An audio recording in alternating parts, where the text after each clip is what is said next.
everyone.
All right, so I figure I'd do one tonight.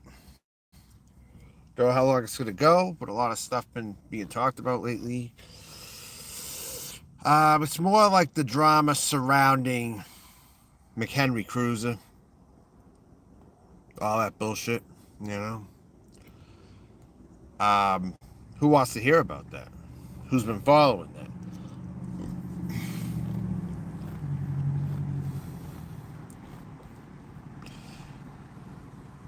And just the whole stupidity of the whole entire thing, and all that.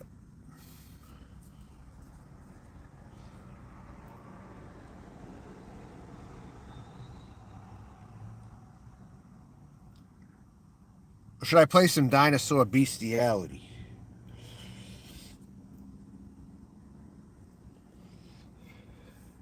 You want to hear about it?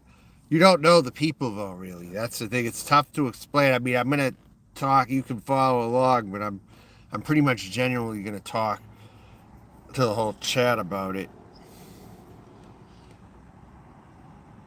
You want to hear about it? Well, let's put it to you this way about this guy who white knights for many different women who doesn't want him. They don't want him. And he had this woman the whole time willing to go all out for him. Okay? Although she's crazy too. But she was still willing to go all out for this guy. And all these other women, like, what's her fucking face? Foodie Beauty. Oh, by the way, I'll tell you a little bit about Foodie Beauty. All right. This cuck guy named Pete's was living with Foodie Beauty. someone who's like gender neutral but has a beard or whatever. You know, it's his business. But it's just like was like listening to Foodie Beauty having sex with Natter, her boyfriend Natter, or something like that. And he used to listen through the doors and jerk off to it or something. I'll stop by saying that. This is who this McHenry cruiser has a crush on. Okay? So I'll get that straightened out right now, and I'll discuss that, I think. You know? That they had this dude living with them. They wouldn't include him in any of the action, okay? And he would listen through his door and pull his pork while they're having sex. That's what Cruiser would ultimately be doing if he was over her house. That's ultimately what he would be doing, you know? So you want to say one person's crazy, but how about the other person? Huh? How about Cruiser? Okay? Let me tell you right now, this guy Cruiser ain't wrapped too tight. I'm going to tell you that right now. He's not wrapped too tight. For one thing, he strung Molasses Murphy along, okay, this whole friggin' time. At least someone who is going to be more loyal to him than anybody else that has ever come into his life. I mean, right? I mean, that's what's going on here, right?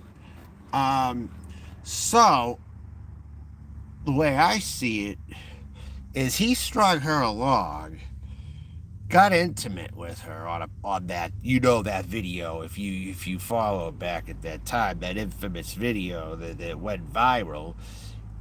And I can guarantee you, if any money was made off that, Molasses didn't see a dime of that money. I can tell you right now, she didn't see a damn dime of that money. I'll tell you that right now.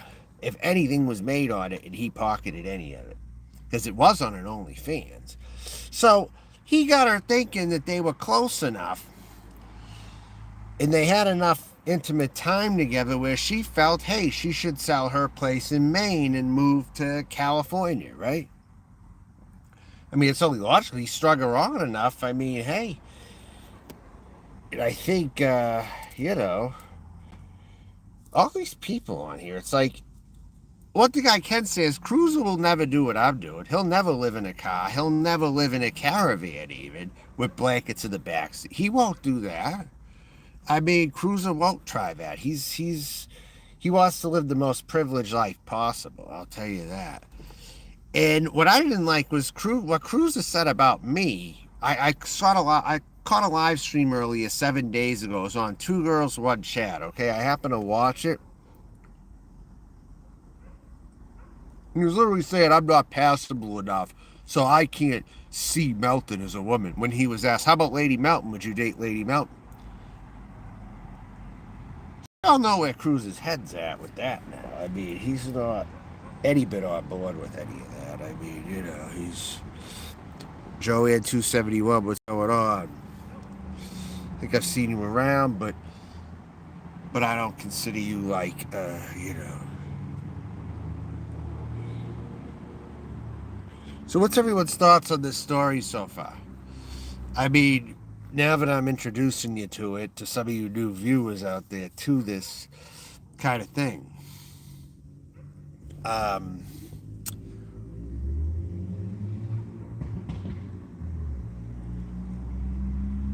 Nothing, is he was cocking for Truthfully Trisha also.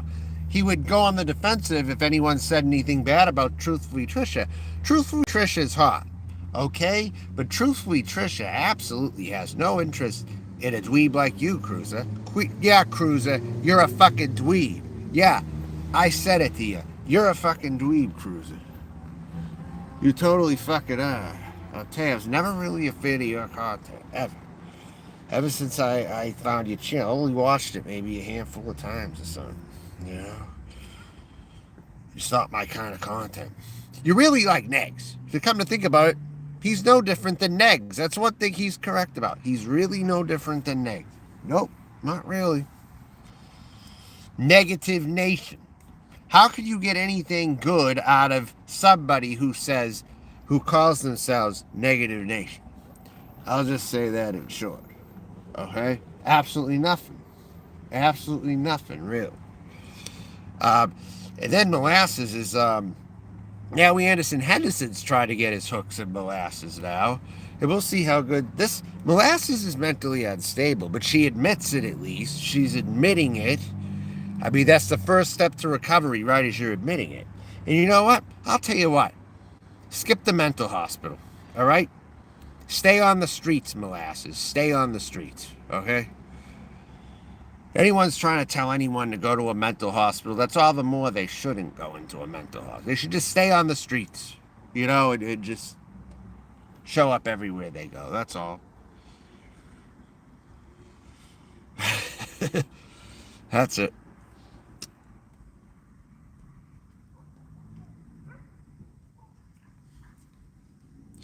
Right, or sack maniac. Yeah, I know. It's interesting, isn't it? Yeah, someone was going to, they were seriously contemplating suicide yesterday. I got note of it. And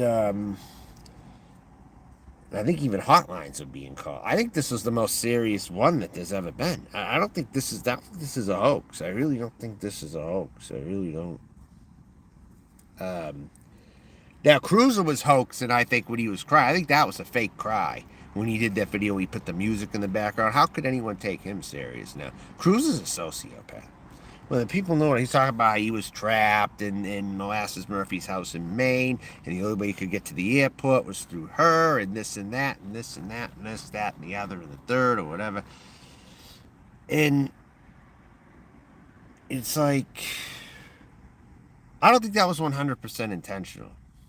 Maybe it was a thought, but it wasn't 100% intentional. I don't think to trap him there and to bring him up to the rural area and have him only count with her. I don't friggin' know the whole deal, but it's like, hey, it's not like he's some angel either. Even to say he was a victim, like he supposedly says. I mean, I look at the character himself, and he goes after all these women who don't want him. He's pretty pathetic when you think about it.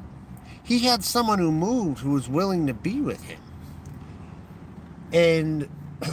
And like a troll, he let her on and said, then when push came to shove, he said, go, please don't move here. Don't move near me. You know what I mean? After doing all, I can understand maybe if you didn't do any work with this person, if you didn't know them from Adam, but they spent time together. And she got the indication, hey, I should sell my house and move. I'll move even one town over from this guy.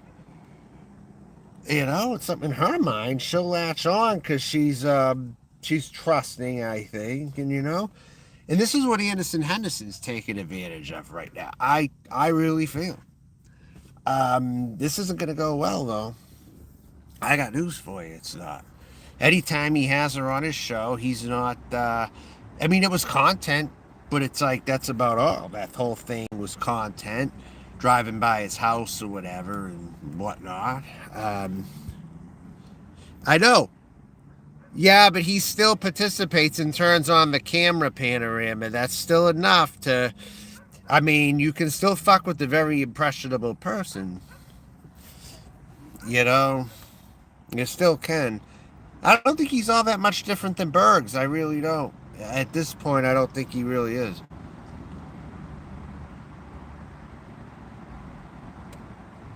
Because Bergs, if you want to go by that logic, Bergs never leaves his immediate area.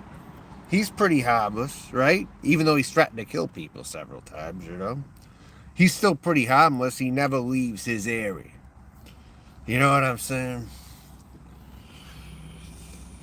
How far does that guy go from his house? Not very far.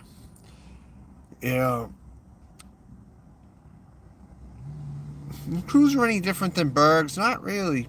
Not really, in the scheme of things. I'm writing that content. You mean street content, correct? Like Cambodia Town? Did you like Cambodia Town? I was around the hood today too. Earlier when I was over in the hood over there. I was over by that. I literally saw an outdoor barber shop out of a van today. 2 vans, 2 barbershop vans, and they were cutting hair out of a van and putting the chair like on the curb or something. putting the barber chairs on the curbs or whatever.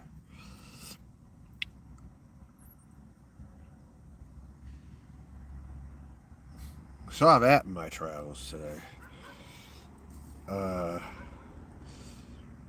We got the cigar here. It's called Havana Time.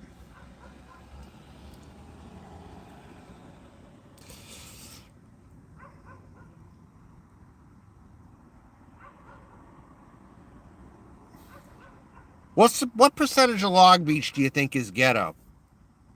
50% maybe? I'd say maybe 50%. 50 to 60 maybe.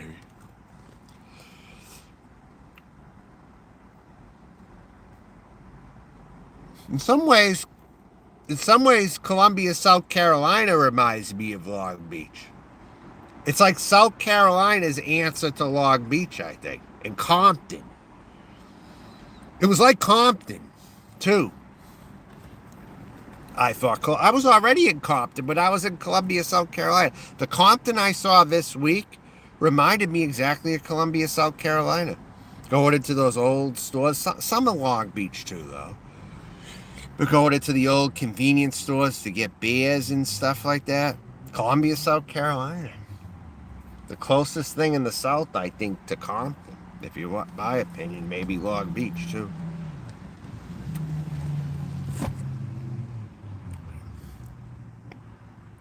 No, I know, Panorama, I do. When I first saw Long Beach, I got the most terrible view of it. When I first went through there, I saw the rich people in those stores, wherever the hell they were, those boutique stores with the palm trees. But then I saw the industrial plants, and I didn't see the rest of it. So I saw that, and I'm like, is there all this is to this place? But there's more to it. A lot more to it. Going around, I've been finding that. There's beachfront areas here, too. Well, maybe not exact beachfront where I've been going all the way here, but but closer to it, for sure. Where they do have boutique stores and shit like that.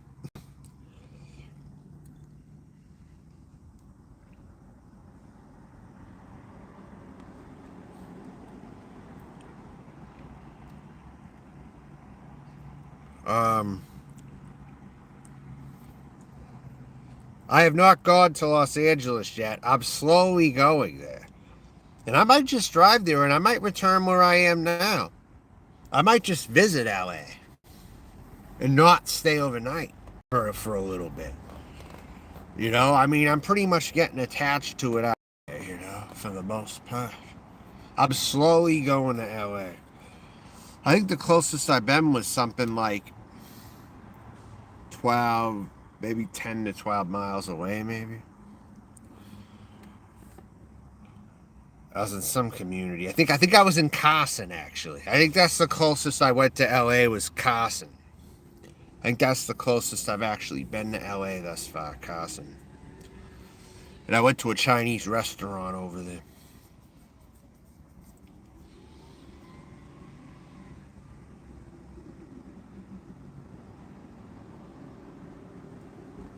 And there's some mall over there somewhere around that area.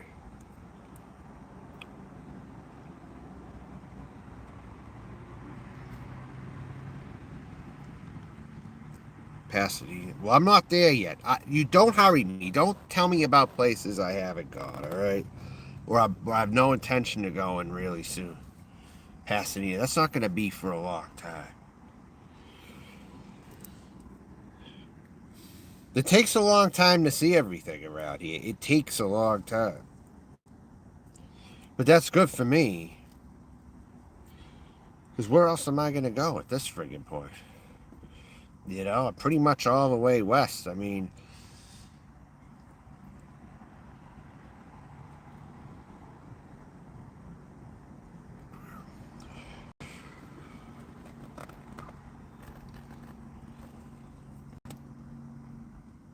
no interest in discussing it, though. I'm not there, so I have zero interest in discussing it right now.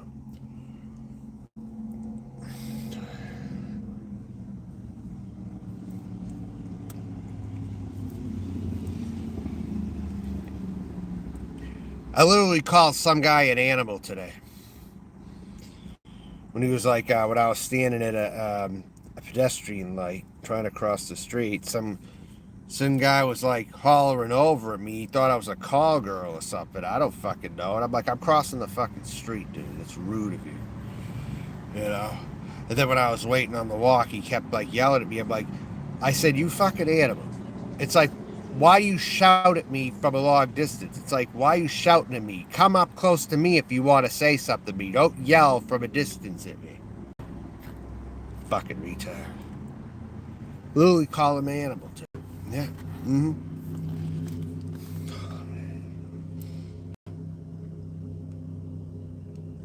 An animal with no boundaries. That's what I call people like that. You know, they're very like uncouth, you know, and I have no patience for people who are uncouth at all. None.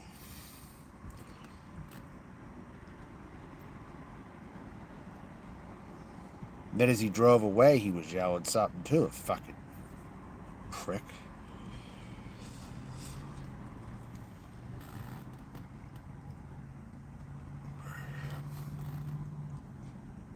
No, and I'm not exactly looking for them. All right.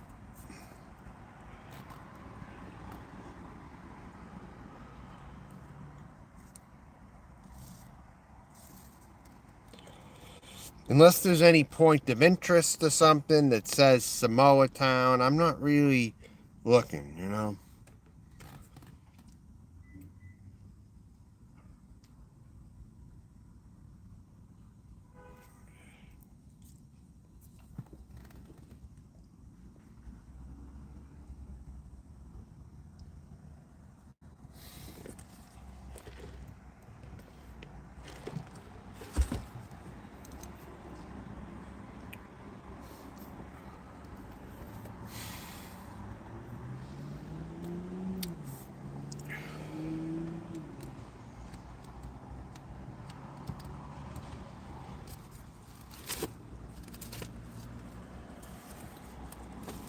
I'm gonna play something.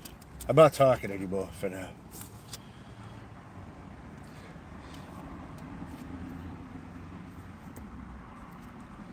All right, good, good. I guess that's a good way to see it. Jesus, my stomach.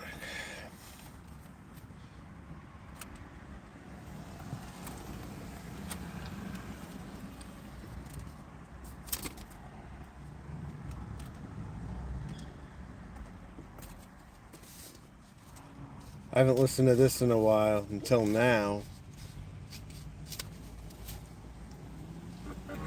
Folks.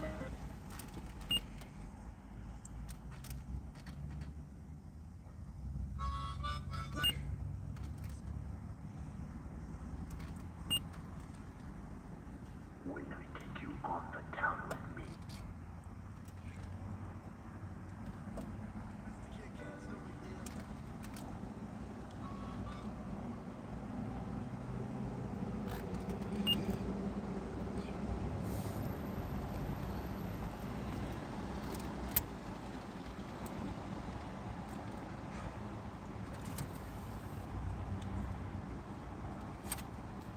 I don't know. I don't know where you're at.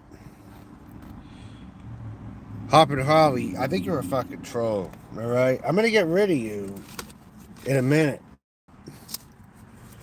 I don't know what the fuck you're trying to say to me, but you better say something very understandable and distinctly to me, or I'm getting rid of you. Period.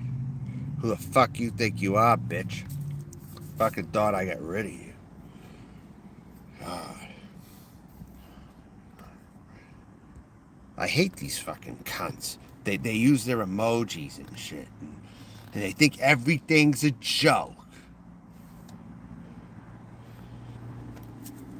They seriously need to be off this platform. I'm so sick of trolls like that. They're not even funny. They have no sense of humor or anything. I want things to go back to 1993 again. I really wish they did. Just so much bullshit out there now. Fucking.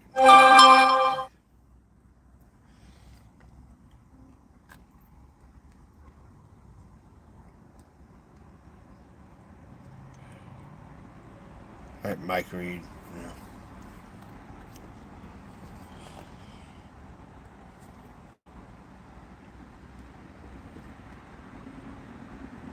Time is this?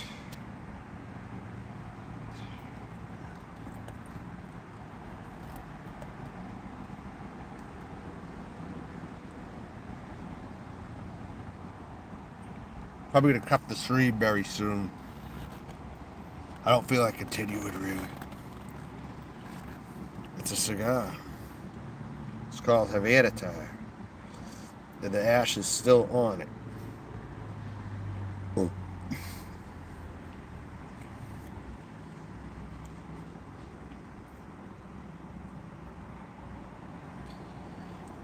I don't know who you are, Grover. I mean, how am I supposed to answer that? Oh, and another thing. Um, I went to Misfit Jenny's last night, okay? And Boston Girl Bridget was on there, and Pennywise was on there. Actually, I visited in there, and my God, they got so many trolls in their freaking chat. I was like arguing with at least 4 of them in there last night.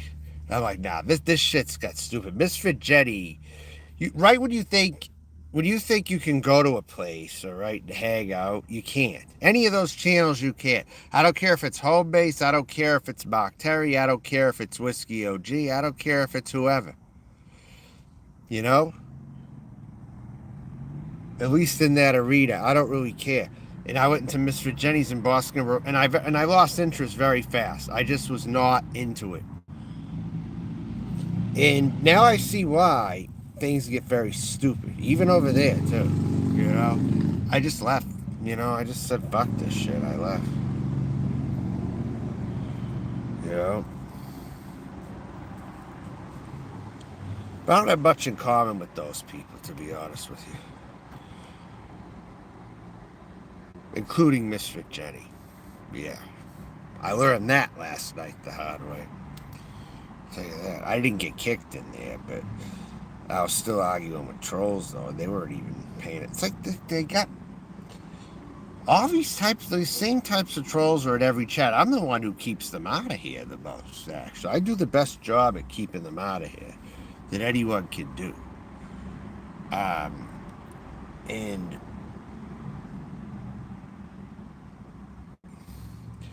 oh, and who else? Where else do they hang out?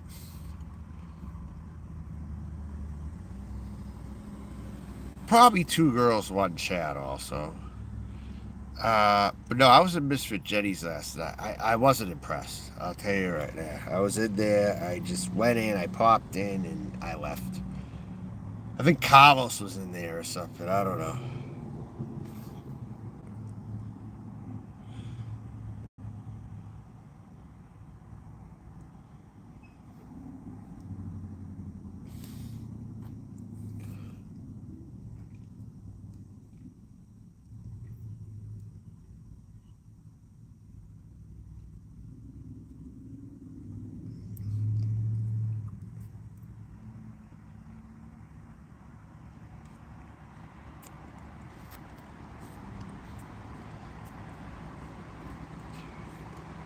CW. I don't know if I'll have to go to the bathroom again. Maybe. My stomach's been kind of weird all day. You know what I had today to eat? I had 2 donuts at different times. Okay, I had a donut for breakfast, a triple cheeseburger for lunch, and I had another donut. Then I opened up a can of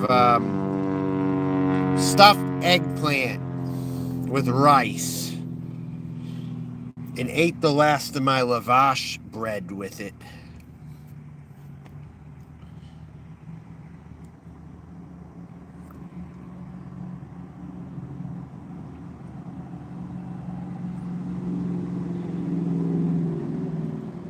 It's almost like this stuffed eggplant with rice that I opened up a can of. It's like the those dolmas, you know, those stuffed grape leaves. Only they were stuffed eggplant. Actually, they were good. They tasted just like dolmas, though. They serve like about, I don't know, they have about 6 of them in the can or something. They pack the can with like 6 stuffed eggplants. Like, they talk about that big each or something. Yeah, I did. Panorama, yeah.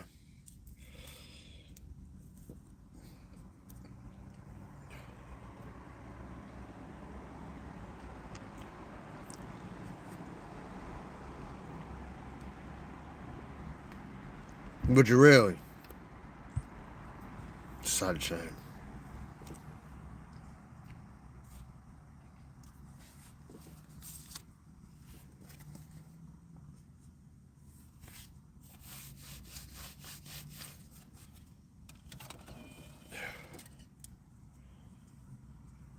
It's not pot, all right? It's not a pot cigar, okay? Just for anyone who thinks.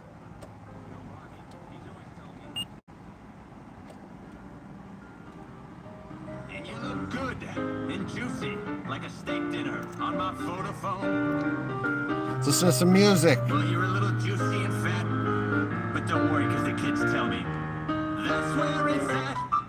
You're on my singing, dinging, ringing, clinging, rocking, bopping, socking. I think I'm gonna take it to the prom. Yes, it is. Photo phone.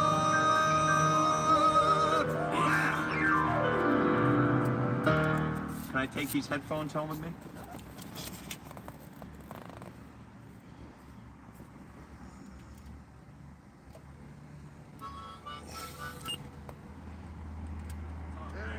Once the dinosaurs take over again. Fuck you. See, the dinosaurs were smart. They faked their own death. Dinosaur bestiality. Bones and wonder if it's such a thing. Computers and all their fucking sex toys, because dinosaurs had amazing, sophisticated sex toys that we couldn't even imagine yet. And they took that all fucking away and brought it out on the mothership.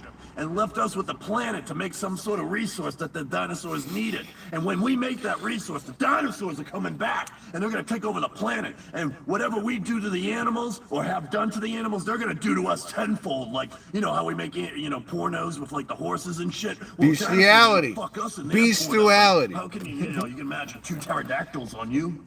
I don't really know. What? I thought we were making an album. What is this dinosaur stuff? Well, the dinosaurs are coming back, and when they come back, they're gonna fuck us over. So what's the point of even making a new album? It's gonna be a huge, I mean, can you imagine how big the spaceship has to be that carry like 40,000 brontosauruses? It's a fucking huge spaceship. And when they come back, you're gonna be shitting your pants. You're gonna wake up and be like, Rob, the dinosaurs are coming back. I mean, I told you, asshole. I told you, needle dick. And then I'm gonna fucking, you're gonna get fucked by the dinosaurs in their pornos. Maybe the dinosaurs like our music and not want to have Oh, something. don't patronize me. Don't be like, oh, maybe a dinosaur. You know what? I'm gonna report you to the dinosaur Gestapo when they come here. You're gonna have 2, like, stegosauruses with trench coats come through your door, and they're gonna fuck you. Fucked by the dinosaurs. Maybe that could be a He's song. got a YouTube channel, this guy. That's how I found him. YouTube is how I found this guy, actually. Well, someone told me about him, and then I looked him up on YouTube. And then I got a CD of him. Tomorrow. With a bunch of dinosaurs lubing up with packets of butter from their fucking rolls from the airplane food, and they're gonna fuck you.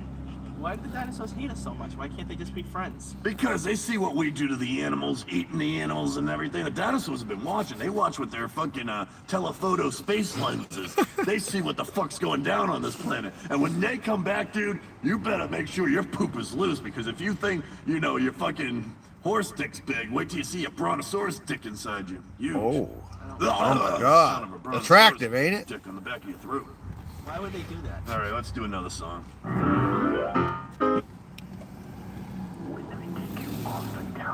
Oh, I got one for you. Listen to this one.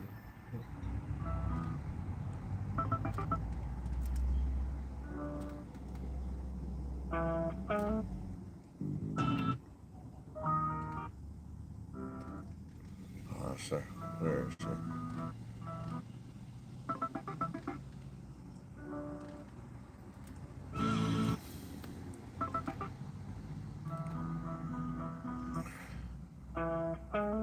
Oh, here's one.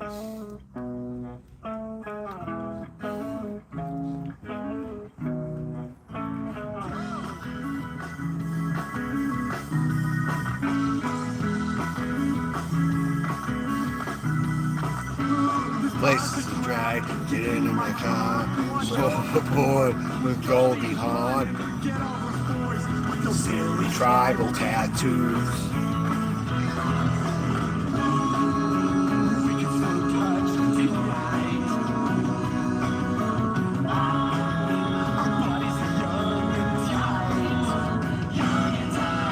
Drop that stool and take my hand, the hand I beat dogs with. The hand I beat dogs with. Yep, I have.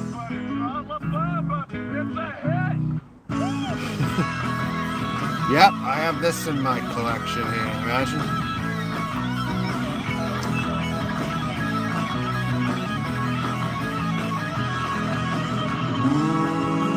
I want you to call me Pickle. I want you to call me Pickle. Pickle, Pickle. And take my hand, the hand I beat dogs with. The hand I beat dogs with.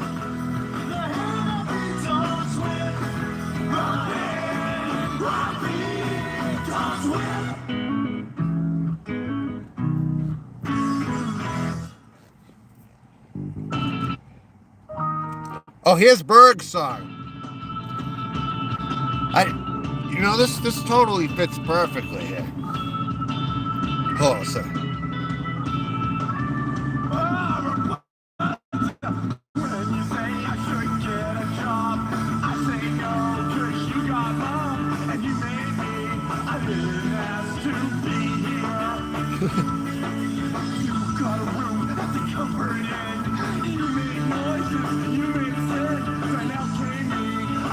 They're comforted.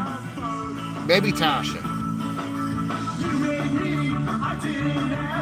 We're trying to figure out whose song this is. I don't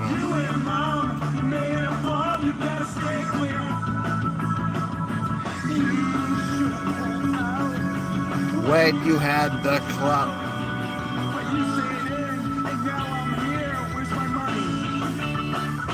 Panda. All right.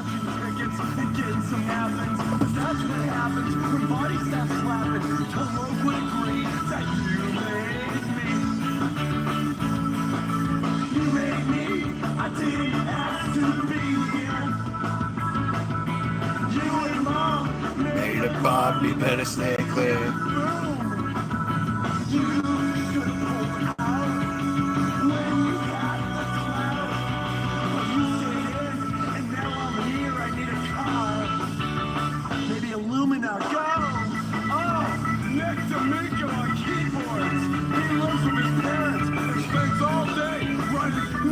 They're just a bunch of guys that came together to do a project. And they all live with their parents, I think. And they were on YouTube. This is OG. This came out before Anderson Henderson. 2006. It was right at the beginning of YouTube. These guys were on YouTube.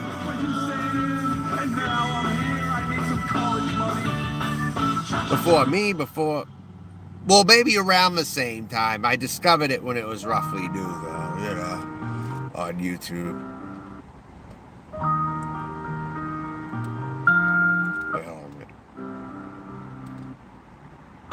Oh, here it is. Listen to this. Banana. This is an awesome song right here on the album. I love this one.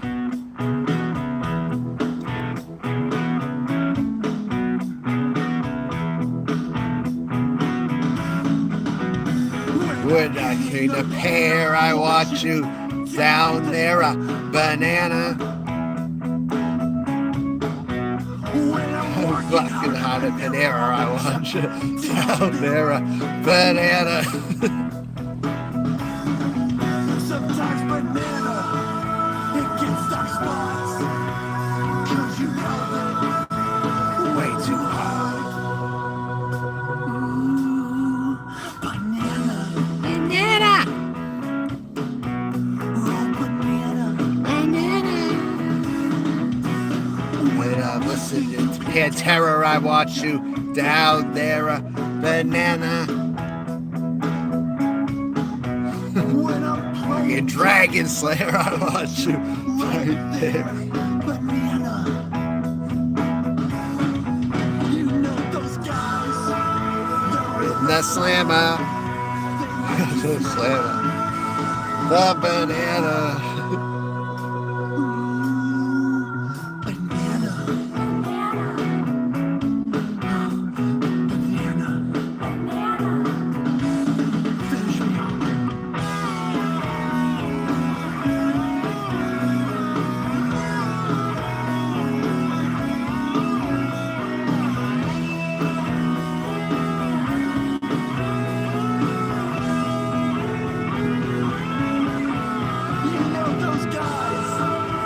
You're in the Slammer. They like the Slammer. The banana. Guy. You're in the Slammer. They like the Slammer. The banana. Anderson? Maybe.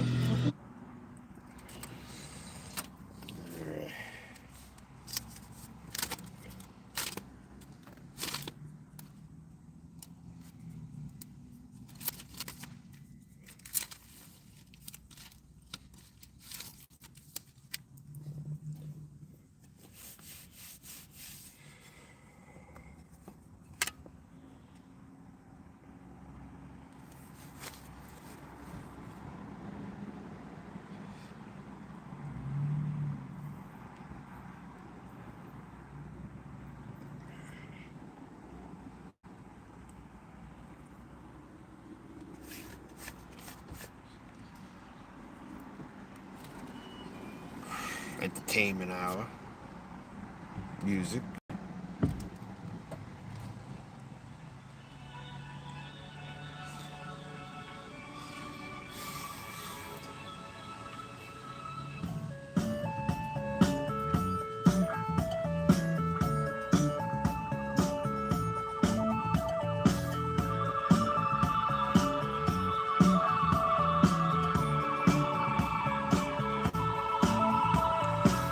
Not if New York City, I'm down to the ground.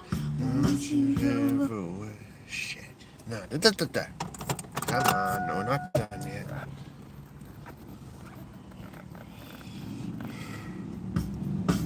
It's not as if the sun won't shine when the clouds up above wash the Are we Break it up! break Break it up! breaking up? Break it up! Trouble between you and Did my heart break it up? We're breaking up this time.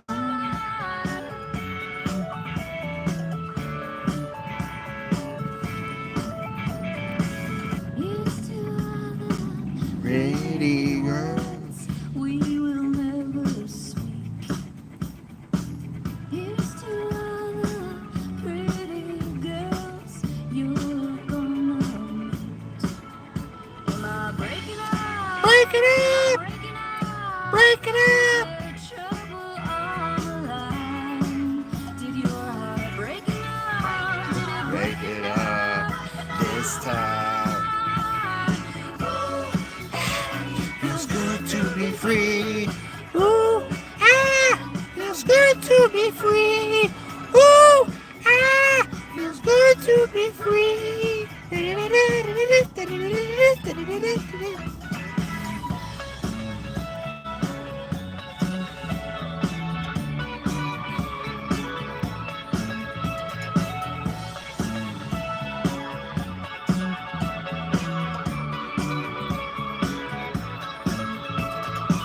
Joy is a funny crowd. You wear it well, just like a king.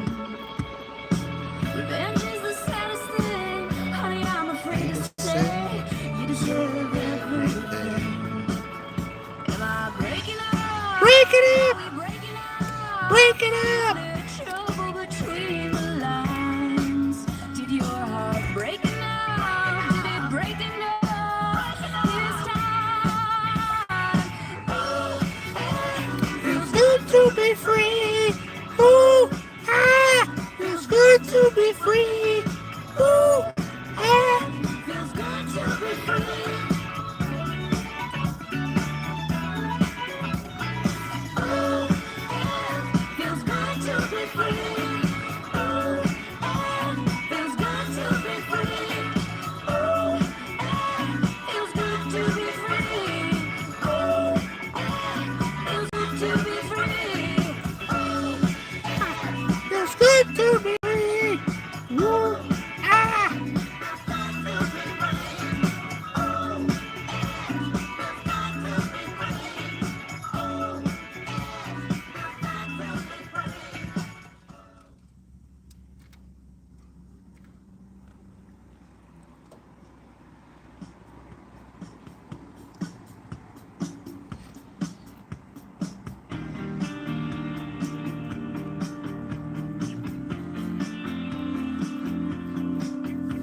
living in a dream world. Living in a dream world. Dream world. Living in a dream world. Living in a dream world. Dream world. He grew up drinking milk from the cow from the farm, and was the trace father's father's father's father. Made him go and give him back to his country. He gave his both knees overseas to fight diseases spreading fast over maps and don't look back. You're living in a dream world. Dream world. Dream world. Living in a dream world. Dream world.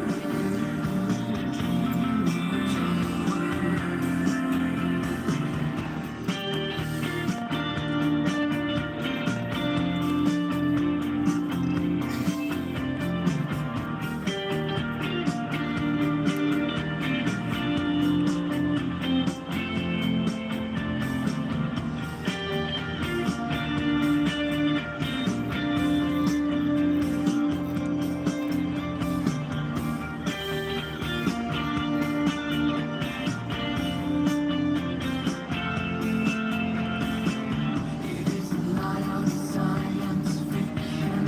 It's just like a Charlie disease. For 0.13 times the size of the people that came before. What's up, Candy?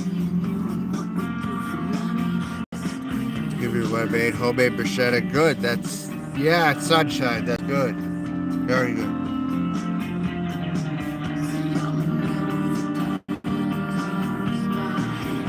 Bruschetta. Yeah.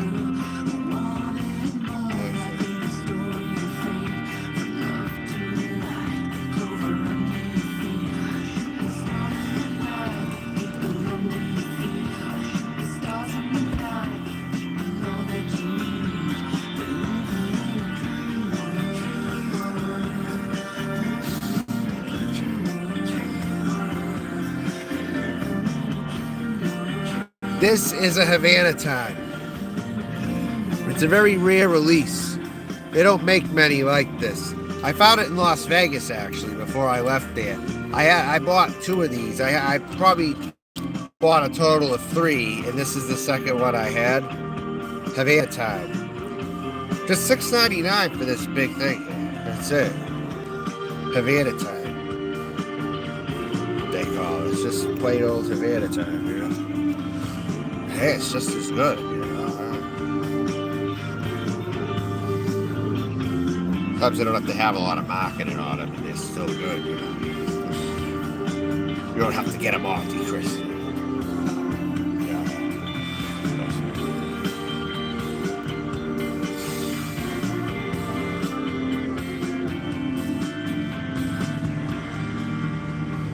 That's the thing. When I talk to Michelle's fiance Danny, he knows all about cigars. That guy. I like Danny. He's cool, but Michelle's extremely fucked up. I think the other thing is I think Molasses was that Zombies was saying something about how Molasses went to Panka and Michelle for advice. Yeah, and he kind of had a good point, even though he's fucked in the head hundreds of times over. I mean, he had a point like, would you take advice from a guy who looks like that? Like with the big eyes and shit? You have that picture with his eyes bulging out of his friggin' head. Ugh. God, imagine waking up to that. Even waking up to Ric Flair on a promo is something. But imagine waking up to that. But if you wake up to Ric Flair, that's a good coffee joke. Waking up and seeing Ric Flair in the morning on TV or something, doing a promo. Imagine seeing Panka when you first wake up in the fucking morning. You see that bug eye of his? God damn. Oh fuck. Looks like fucking Abdullah the Butcher. Anyone remember Abdullah the Butcher? He was an old-time 80s, 70s, 80s. He was in WCW in 1990, though. I used to watch WCW years ago. before Nitro. It was actually underrated before Nitro. It was actually some action-packed wrestling before Nitro even came out. You know, mostly in the Southeast USA and stuff. A lot of the venues they played at. And anyone remember Missy Hyatt? That announcer, Missy Hyatt. How about before Rotundo was IRS, he was Michael Wall Street. Saying I was big on wrestling as a kid. I wanted to be a professional wrestler actually as a kid. I used to always practice moves on my could have been stepbrother actually when I was like 9 or 10 years old.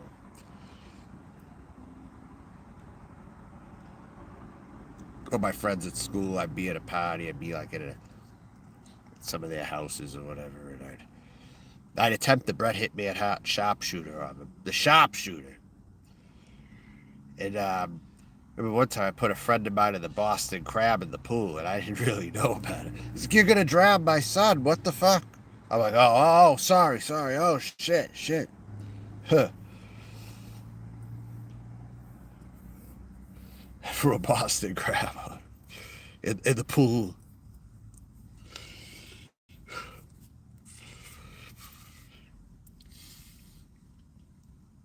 That's what I used to do. I used to want to practice on people. And sometimes there were people who'd let me make them my practice dummies, I guess you could say. At times. Like, hey, let me try that on you. You mind if I try that on you? It's like, oh, sure, try it. Try it on me. Yeah. So then I would try some moves or whatever on friends of mine or classmates of mine or whatever. Even a school counselor, I tried putting the Ric Flair for a leg lock on him before. So that's what I used to do when I was a kid. I used to try to put wrestling moves on people and shit. I was probably like 12 years old. 12, I don't think 13, 14. At 13, 14, I was going through the I'm gay phase. I really thought I was gay when I was 13 because there was nothing else to call it. There was no trans. There was no terms like that. So it was pretty much gay, you know. So then I kind of trolled, but I was also kind of serious. So I was 50% trolling and 50% serious.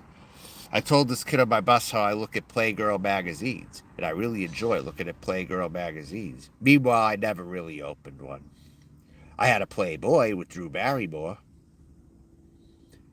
I took my cousin's Playboy with Drew Barrymore home with me when I was in 1992 or so. I remember doing that. And I had a Playboy, but yet I turned around and said, I look at Playgirl to kind of troll. But I was also halfway serious, so I thought maybe I might have been gay. I wasn't sure. I started having those feelings at 13, though. Like, what am I? What's my sexuality? It got a lot of people talking. The school counselors even told my mom, like your son has been saying he's gay, and it's getting back to us and stuff. It's like, I don't know if he is or not. It could be. It doesn't matter, but it's just the word that is going around, though. And I just figure you should know or whatever. All that. So that was 1993-ish or so. That was when very few people were coming out as gay. Very few. And I was exploring doing that in 1993. That was like a tough time to do it, where everyone was like pretty straight, you know. And it was never encouraged in my schools, ever. There was like hardly anyone who was trans. If there was anyone gay, they blended in with the straight kids, and they kind of just, I don't know, they tried to act like the straight kids, and that's how they fit in. But they were as gay as the day was long. They had women all around them. But a few of them were part of the cool kids club, I guess you could say. More than I was, for sure. Like one of them hung around the skateboarders. It was pretty flamboyant. Probably went on to vote for Trump and stuff, I'm thinking. But nah, these people weren't my friends, I'll tell you that right now.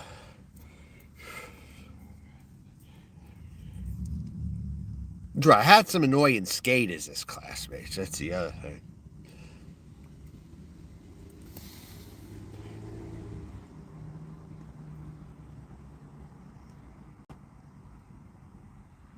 I didn't laugh very much in high school. I didn't really laugh very much.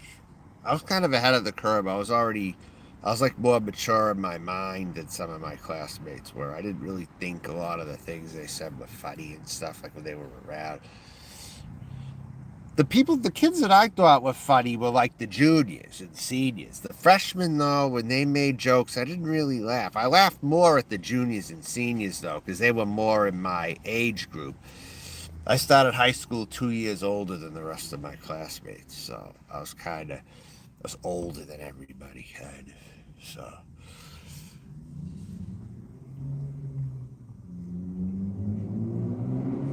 despite all that, I tried to have a basketball career, despite all that. You know? I wanted to make the NBA by the time I hit high school. By the time I was 14, I kind of dropped the wrestling stuff and I took up basketball. But I wanted to be a wrestler when I was a kid, and damn sure. I could have been good at anything that I tried. That's the whole point I'm trying to make. I could have been good at anything that I took up.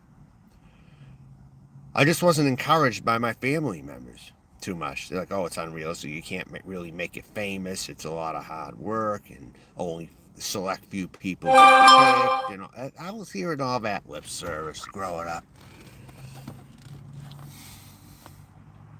You know, I tell my father too, I really want to be a basketball player. I've been practicing. I might not be doing the greatest at times, but I want to be a basketball player or whatever. And he was like, it's a lot of work. Instead of encouraging me, he's like, it's a lot of work. That's all he said. Or like when I talked about making a team, he would be the first one to remind me, you know, they have this thing called waivers. Set me up to fail. Set me up to fail already, you know? Reminded me of the waivers instead of all the other, what could have been a success story that he witnessed when he was in high school, because he experienced waivers. Or something like that when it came to football and I think basketball and whatever. For football, for sure, I think. But he's reminded me of the waiver system when I didn't really know about it.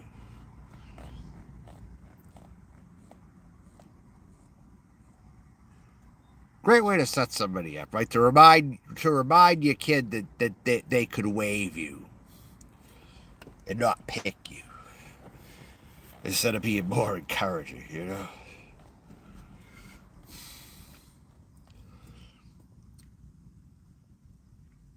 That's what I had to listen to growing up.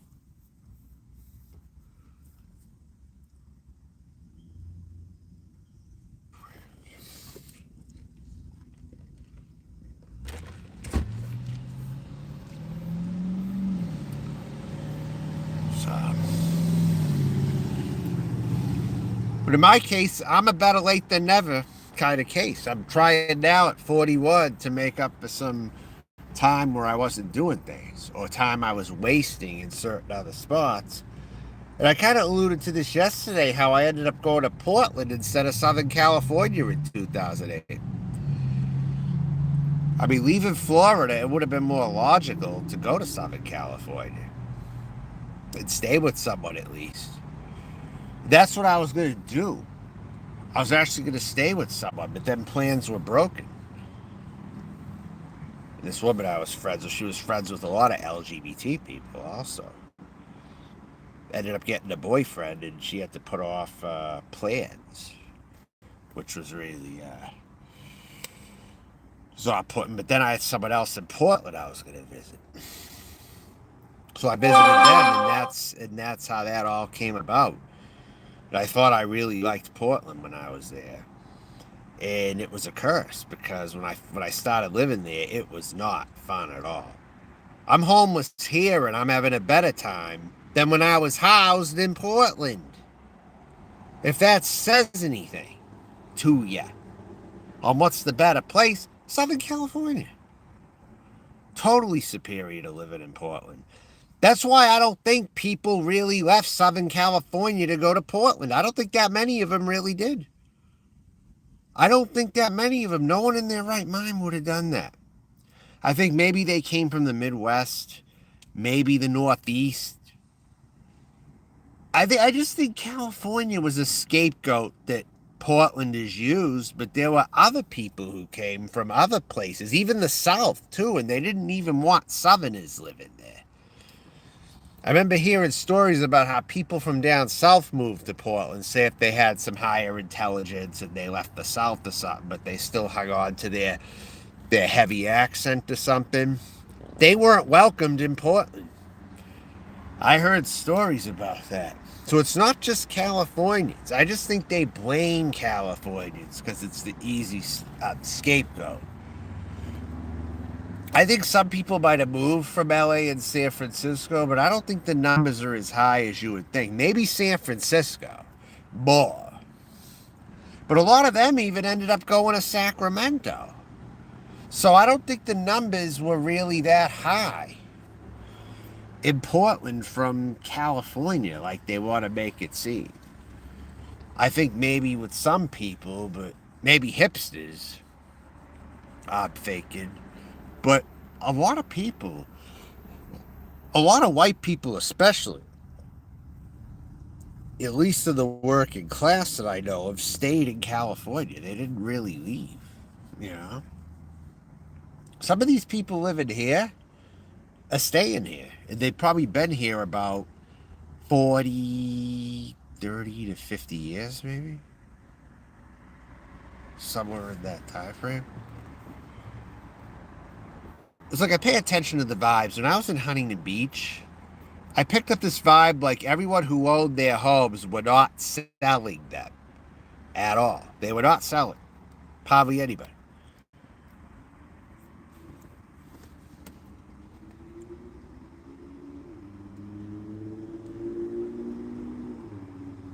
It'd kind of be foolish too. Unless they knew they were getting rich and they'd have so much money left over if they went somewhere else. But it doesn't seem to be a big issue. There's really people here that believe I'd rather live nowhere else.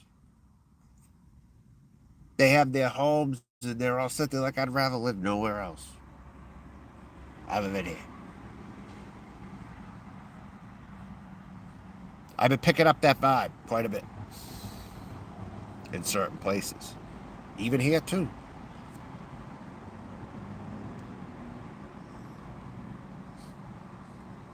Nobody's really selling. At least over here they're not. Maybe if you go, maybe there's people leaving Modesto, Stockton, and San Francisco more, maybe. But around here, and even Modesto, there's a lot of people who stay. It's not a ton of people move, I don't think. I just think enough have moved to these other cities to drive the cost of living up. But it's not, the numbers aren't really as high from California as you think. A lot of New York, too, that go to Portland. New York, New Jersey, Massachusetts. Some in the South here and there.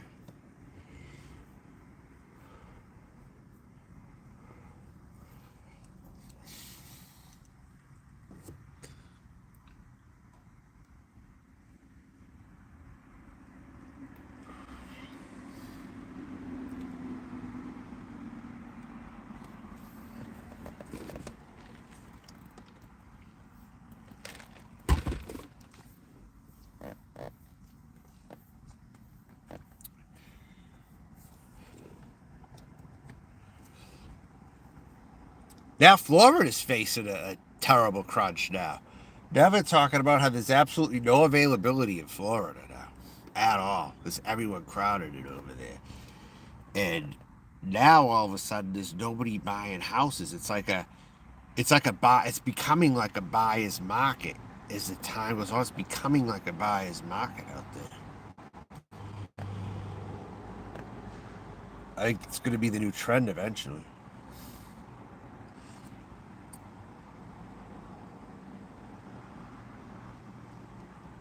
Because people are seeing now. that people made mistakes. I think Florida was the last place they crowded up just now, and now they're seeing what a mistake it was. 'Cause now they could be stuck, some of those people. If it goes down over there eventually, they're not going to get as much.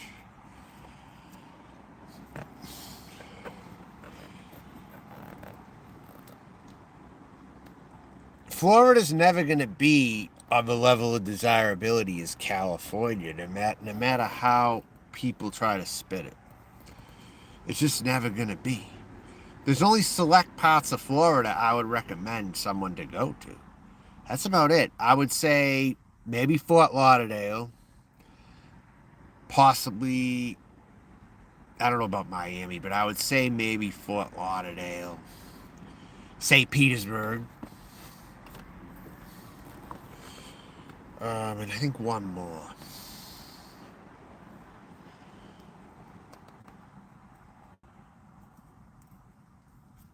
South Tampa. But other than that, other than South Tampa, Carrollwood, St. Petersburg, maybe Fort Lauderdale, I don't think Florida is worth going to, really. And even then, you're surrounded by a very red state, even when you're in those desirable areas over there.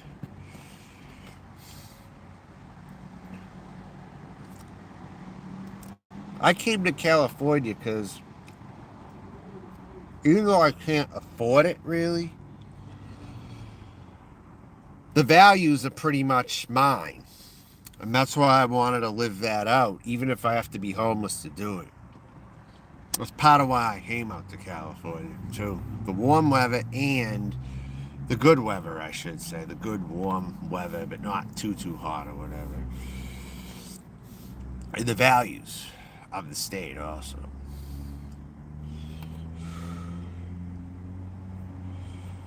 Even if I gotta live homeless. And if you're living in a vehicle, it's the most ideal weather, you know? Now, if I was ever to buy a home one day, obviously, say I got a summer money, I don't think it would really cover a house over in this area. I think it's too expensive over here, to be honest with you.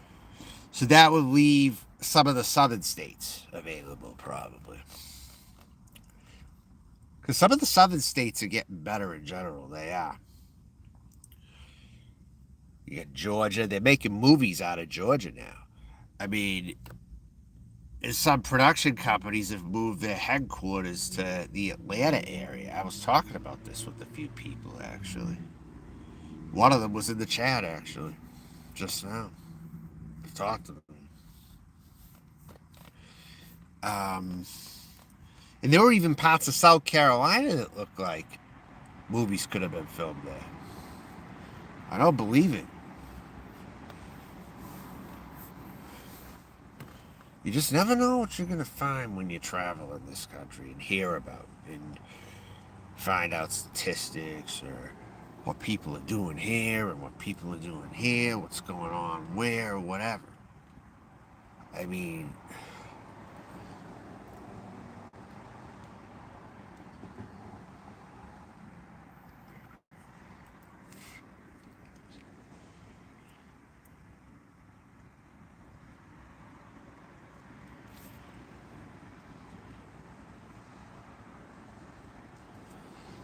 and no, for the record, I don't at all think all Hispanics are bad people.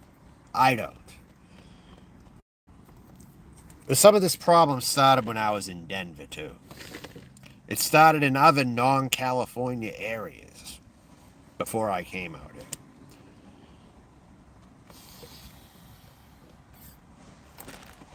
In fact, you want to get technical, my negative opinions on Hispanic people started when I was in Florida.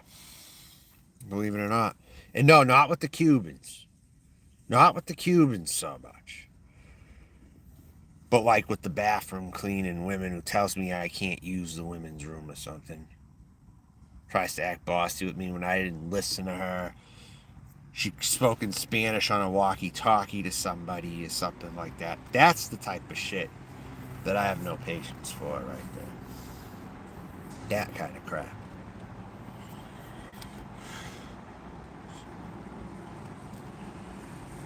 Because you can't really live in California and hate all Hispanics. That wouldn't be realistic. You'd have a hard time, I think.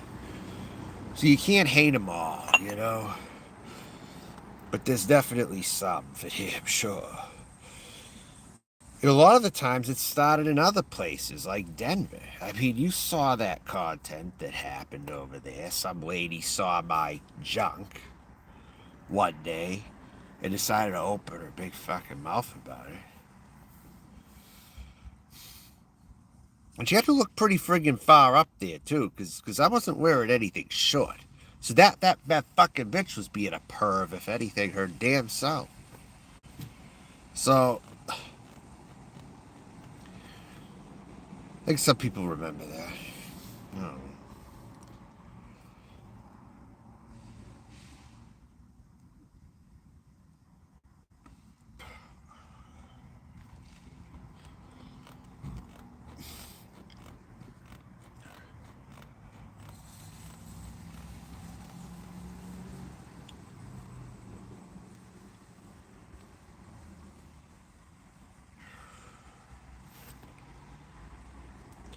When you get mad, you gotta let your message out, though. You know, that's the whole point of my content. I let the message out, whatever I feel like, and I say what the hell I think it is. And there's people who respect me for that, and others who might get mad. But you know what?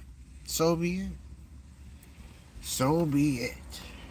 Is what I say.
But yeah, for sure, it's not just California though that has Hispanic racism. It's not. It's Denver and it's Las Vegas. Las Vegas.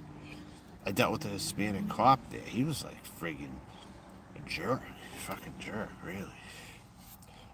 And to save face, he tried telling me, oh, he didn't like this part of his job, but he still went through the process. It's a real stupid process. I'll tell you that right now.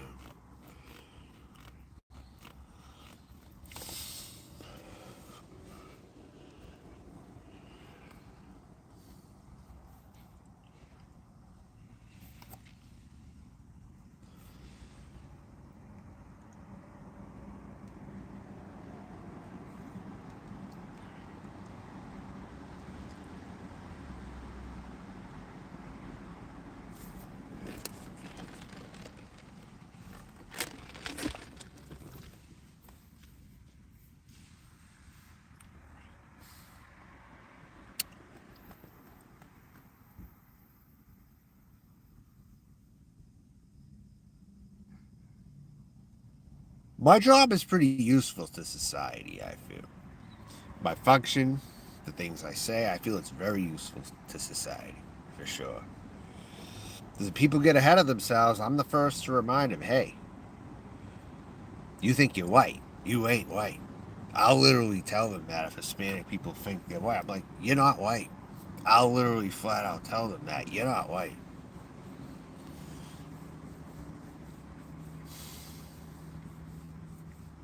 Like if they think they're racist like a white person, if they think that's what they want to be, that's why they're acting that way or whatever. To those ones that do that, you know? I'll be the first from. Hey, you're not white at all. So stop fronted.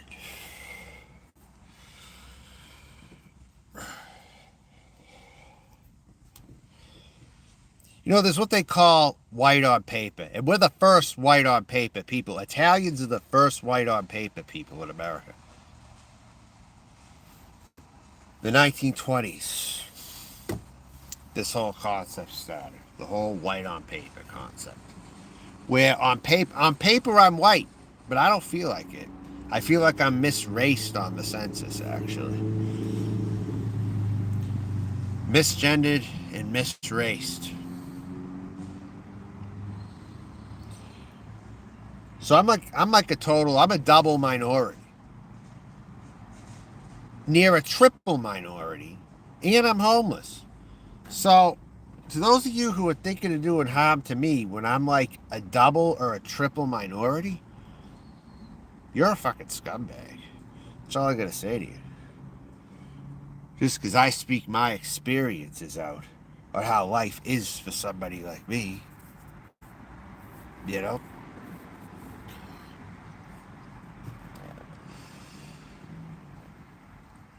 And all that.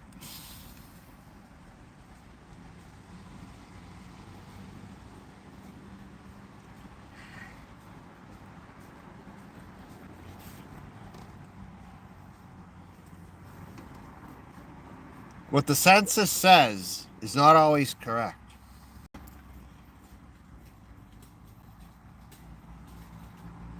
That's the point.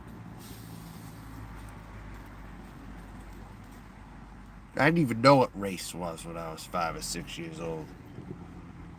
And I remember asking my mom, well, if race is a concept, well, what race am I? And she tells me you would be white. I'm like, really?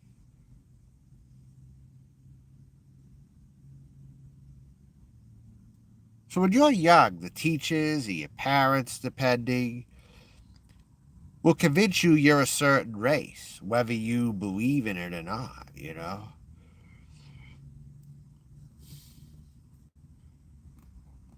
And they told me I was white. But I still didn't really know, you know? I was like, what? I am? And then as I get older, hi Melissa, what's up? Melissa, how you doing? Welcome again. I'm glad you showed up. I'm about ready to end it.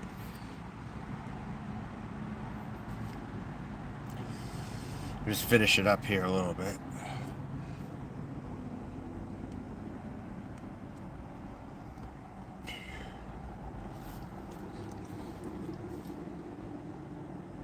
No, it's fine. Hey, better late than never, right? Better late than never is the story of my life, really. No, something happens. Well, better late than never, right? Turned transit. Decided I'd come out at trans at 39 years old. I'd come out as trans and flirted with it my whole life, but never really fully came out until I was 39. I guess that's a better late than never scenario. And I feel so old right now, Melissa, right? That I feel like I have to get my bucket list going. That's part of what this journey to California is also, kind of like a bucket list. Trying like for one last run at the title almost. And what better place than to go to LA? Like Karl Malone went to LA.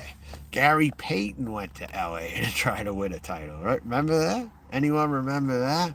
The Fantastic Four or something they tried to form. And I feel like I'm trying to save my career right now. Whatever amounts to my career, you know, I'm trying to save it in a weird kind of way.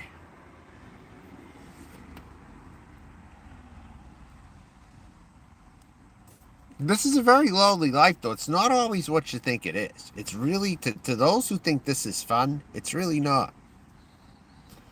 I mean, it has its ups and downs, considering I'm handling this very well. But I only had two choices. Eat up money at the motels or live out of my pickup truck. Sure, you get a shower every night, but it's a lot of money. And sometimes you got neighbors next to you who make noise and then it isn't enjoyable. So I weighed it all out. The funny thing is, my father put the bug in my head. When I wasn't living in my truck and I was still in the motel, he was like, oh, so what are you doing? You living in your truck? Before I started living in my truck, he put the bug in my head. And then it happened. There's some real powerful energy out there. I feel like I've been cursed in some ways. By family at times. But the difference is, I don't feel like I need to make content out of my family like you know who does. Even if I have a few gripes here and there. With stuff.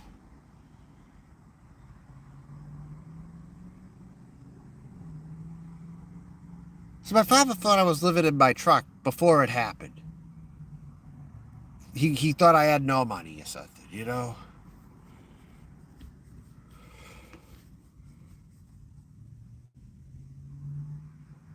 Well, yeah, you figure if you want to make one last run at the title, and if you don't make it famous, at least you can say, hey, I did it at least. At least I did it, right? At least I could say I've been there. At least I could say I seen the big time. For once.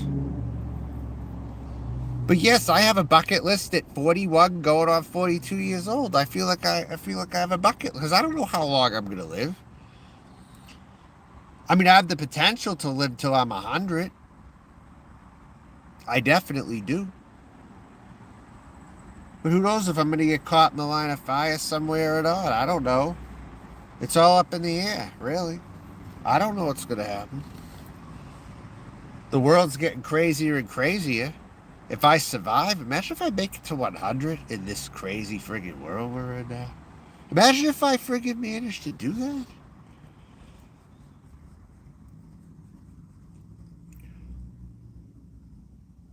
Just imagine.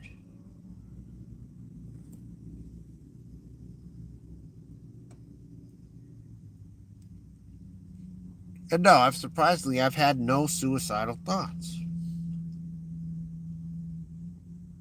Even though I haven't showered like in a month.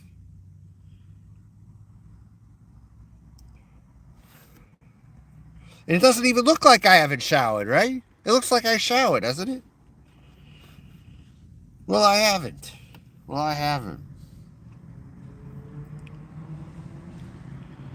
I mean, you know, I manage. I do what I gotta do, but...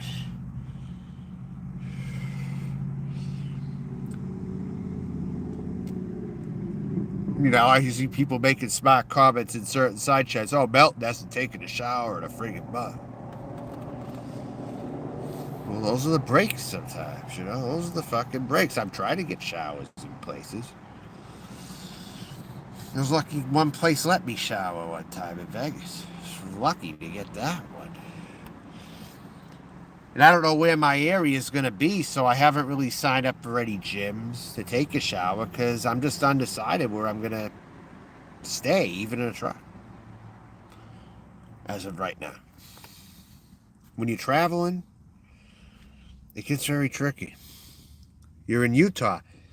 Funny thing is, I could have went to Utah, but I chose to go to Vegas instead. The sign said Salt Lake City North, Las Vegas South. I chose Las Vegas to go to. And that got me closer to here. But I heard something about Utah with LGBT or something. I talked about that. I don't want to really talk a whole lot about it, but I heard something about how Utah has more trans people getting into politics or whatever over there. Look, I never thought of mafia. Yeah, I know. Well, I try to keep myself as managed as I can. I mean, no, I don't smell very bad at all. Like I said, I try to manage things, you know?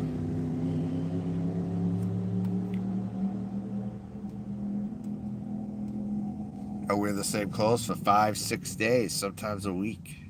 Then I change. And then I go to the laundry when it gets full. I did my laundry in Vegas once. Then I got containers. I shield it from rain if it ever rains, so it doesn't get wet anymore. I now have a better system for things now, so my clothes are still in good shape and stuff. Hi, Queen of the Night. What's going on? Glad you made it too. What's up?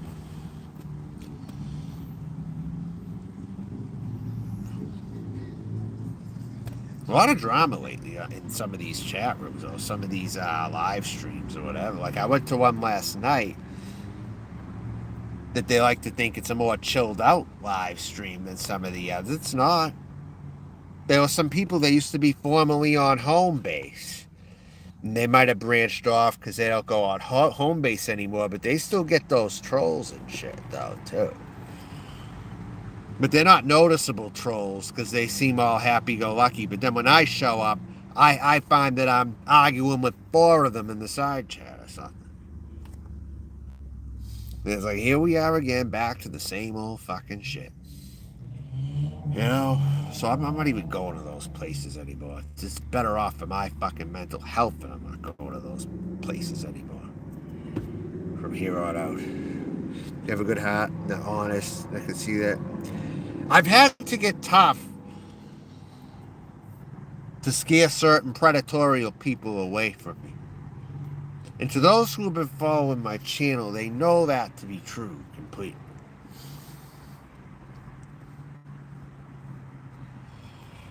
It's only the uninformed that choose to run with their narratives.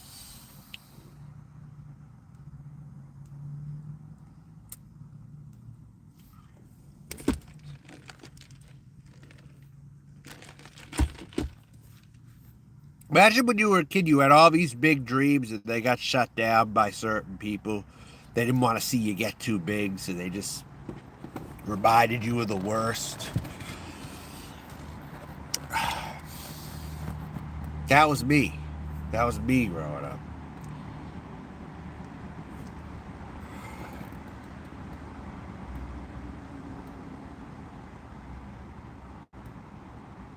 I had dreamed several times of being a millionaire in some capacity. I went to this school in a rich town, and I said, I want to live in this town. What do I got to do to live in this town? This is such a nice place. There's doctors, there's lawyers here, there's sports announcers that live in this town. What do I got to do to live in a town like this? Is what I thought. And I wanted to know how to be successful. And this was at 11 years old. I'm like, I like the town that I go to school in a lot. There seems to be a lot of professional people there. And it's overall a happy place for people, it seems like. And the quality of life is high over here. It's a rich community outside of Boston. And stuff like that. My stepmother told me I could do it. But cool boy, let's go. A great job with what? What do you mean? But I did. I always wanted to shoot for the highest when I was young. I really did. I had that mindset. I wanted to shoot for the highest. It's just all my dreams became broken.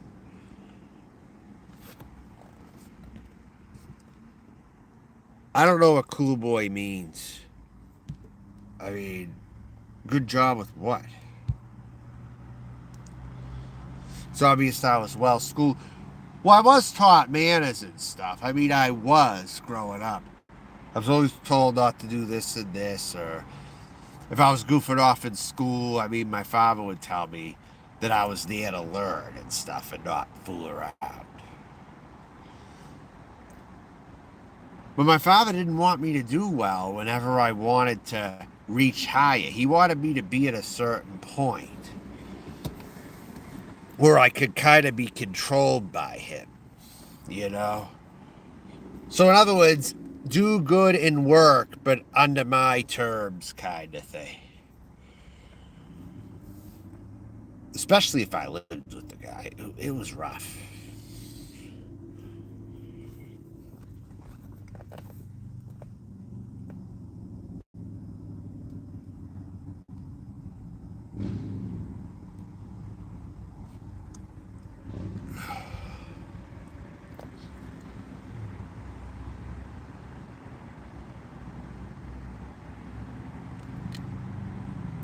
I got a question for people in here, right?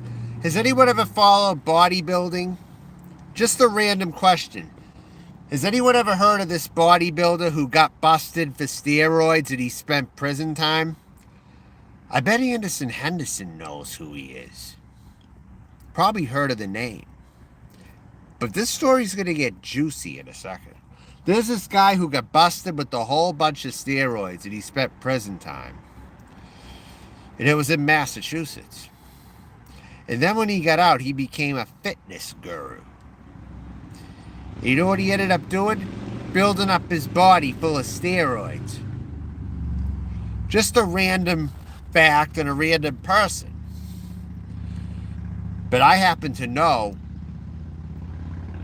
pretty well.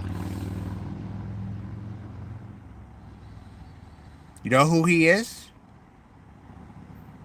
And he made it kind of famous too. He made it kind of famous. And I think he even went to Southern California. At least to visit, he came to Southern California. Because he's like infamously busted for his infamous steroids, Holland steroids, and illegally having them. Then he gets out, he's a fitness guru, and he builds his body up to be crazy huge and everything. You know who that was? That was my godfather's son right there. He was half Hispanic and half Italian. Half Guatemalan and half Italian. If anyone knows who Mark Ferrara is, anyone ever hear of Mark Ferrara? Anyone ever hear of him? I knew him when he was little because he was my godfather's son. I knew him, Mark Ferrara. And Dan Costa's my godmother's son. So, within the families, people cross paths.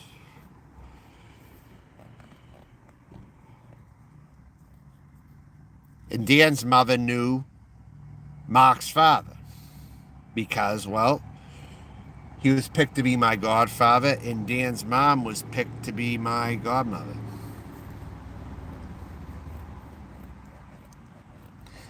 But the kids never really met each other, though. You know what I'm saying?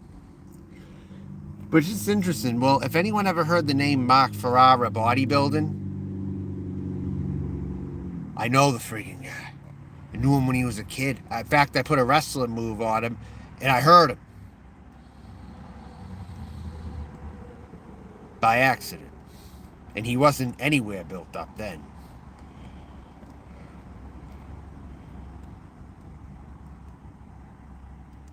So I injured Mark Ferrara a little bit when he was younger. In case anyone's ever heard that name.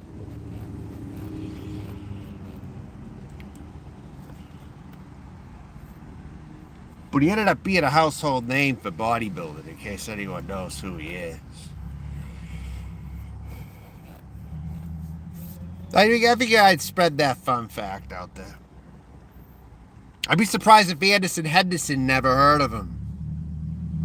Because Anderson Henderson was too busy being a wannabe in the bodybuilding community. I remember that a while back. He tried to prove himself so hard, and that Cameron Angel guy made videos. I bet you Cameron Angel knows who Mark is. I bet you he does. This guy made it big. I mean, he got famous for going to prison. I mean, I'd be shocked if Anderson Henderson never heard of him. For real.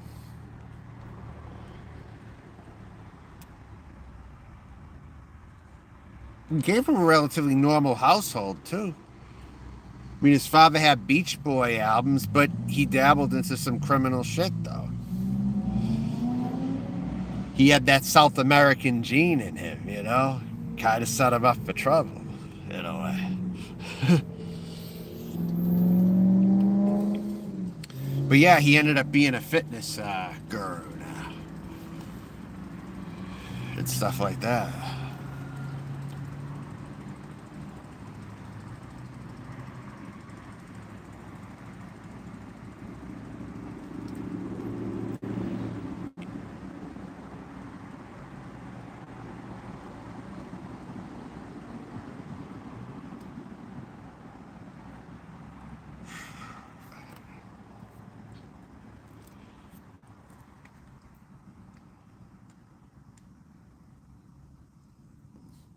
You want to know something, though? I had some fellow Italians, too, who were criminal-minded as well. There's this one dude, he could have easily passed for a cholo. Easily. And he was Italian and Greek. And I had some problems with the freaking kid.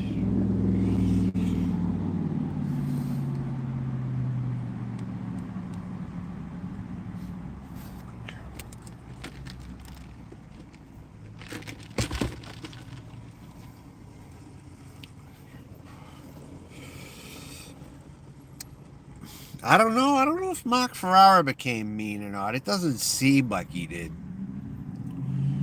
He seems pretty balanced when he's interviewed and stuff. You are, Melissa?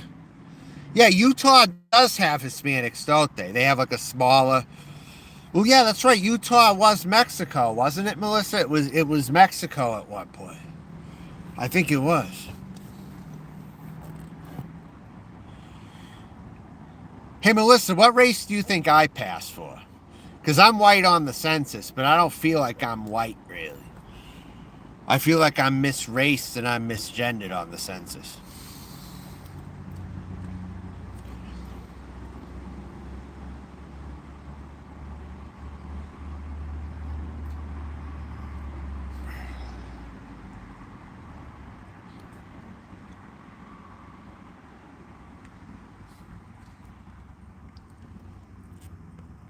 You seen Italian right when I came in? Italian what?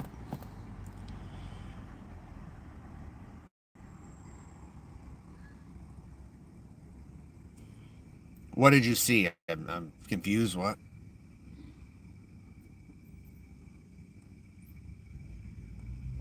I've been mistaken for a lot of things. If that's what you... You know, I was accused of being Mexican when I was young because of my last name. And a bunch of Italian kids, at least 2 Italian kids, would try to tell their friends I'm Mexican. And they called me Nacho Grande. They thought I was Mexican. Here I was probably lighter than at least one of them. And they wanted to make me look like I was more non-white than them. That was the funniest thing in the world. They wanted to pinpoint me as the Mexican.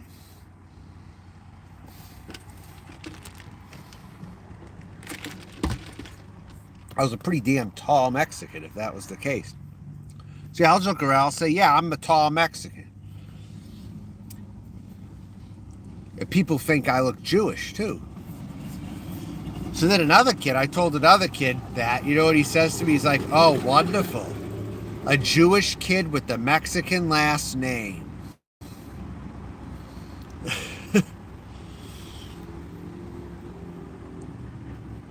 Yeah, you could. Out west, they know I'm Italian. It seems like they know. But where I'm from, where there's more Italians, there was people that thought that I wasn't one of them. They didn't count me as one of them, really. They saw me as Jewish, as something else that wasn't Italian.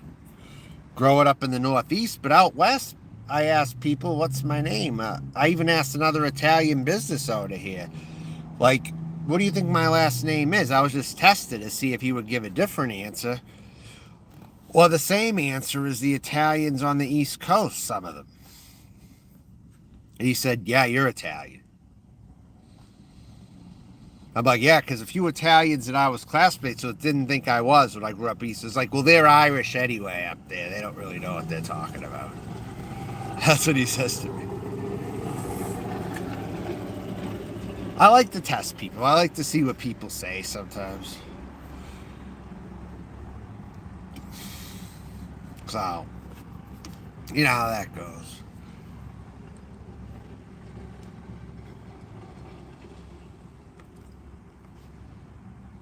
Yeah.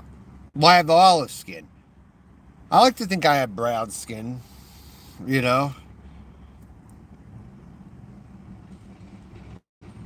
Like, I definitely don't classify myself as white, I'll tell you that.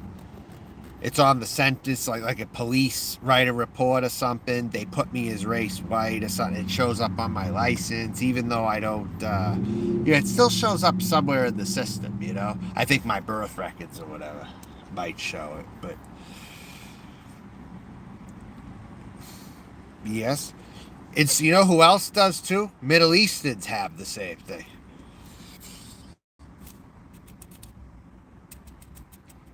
Judging by my past, like if you want to go back, like in the old times, I was from an old tribe of people, okay?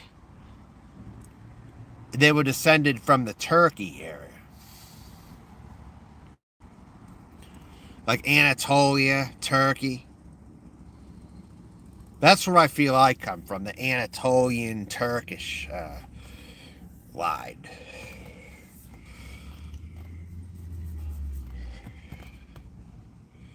Yes, exactly. Some of the old tribes I came from were definitely Turkish. That's been proven, actually. A specific tribe, actually.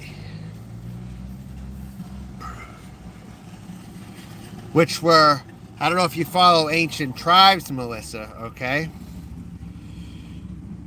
But have you ever heard of the ancient Etruscans? Black people tried to claim them as black people, actually.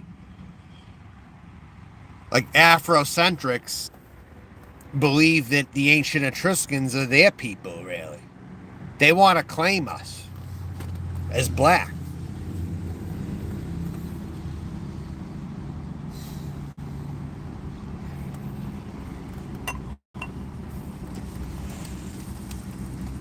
That we're a black race of people. And shit.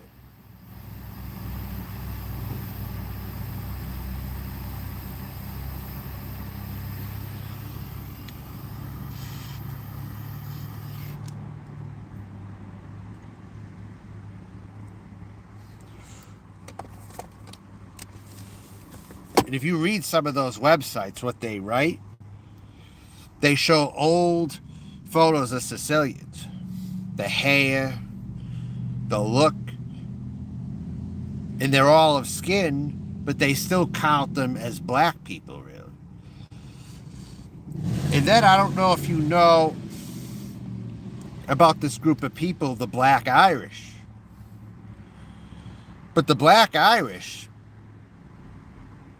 are like black people also. Some of these Black Irish kids that I was classmates with, they had black taste in music and shit. But they weren't like wiggerish either, per se. Like the lighter skinned Irish were more wiggerish. These people were more genuine, though, with their taste for black stuff. It's like they were black, but I don't think they really knew it. They were white on the census, though. Like invisible blacks, almost.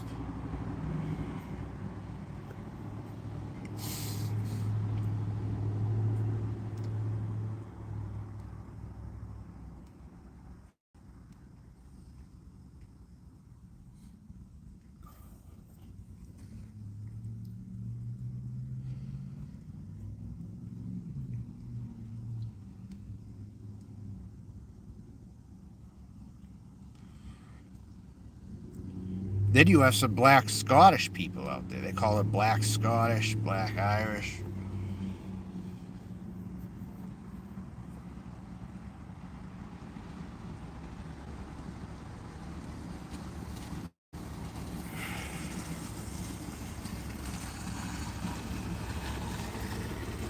And they often look Latino, actually.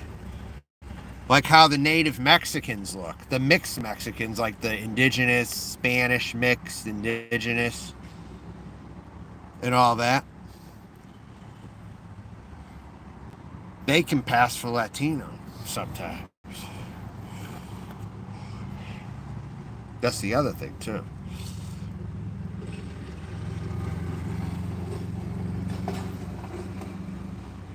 Latino without the Spanish.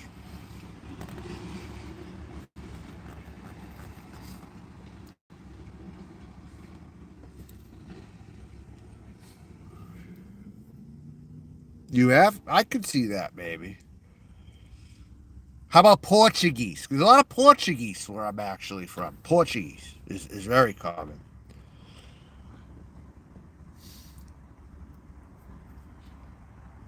And that's how I picture true native Mexicans to look. Not really the little Mayan types. I don't really picture them to be true native Mexicans, really. I picture more of the mixed people of Mexico being the native Mexicans more. Not the little dark ones that climb the trees, not those ones so much. So I see them more as Mayans or closer to Native American. Like full-blooded more.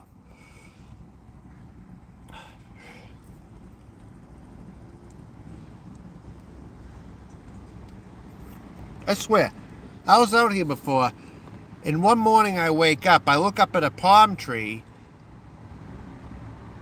and one of these little ones, they were way up on the palm tree, friggin' at the very fucking top, like cutting the pulp underneath the green palm tree. They were way up in the friggin' tree. I'm like, how the hell did he get up there? I don't know if he climbed it or what he friggin' did. But that's why they hire a lot of them for stuff like that, I guess. They can get up in places or whatever. What made you laugh? What, that he was way up in the tree? Friggin', I don't know if he friggin' climbed it or what, like that? Is that what you thought was funny?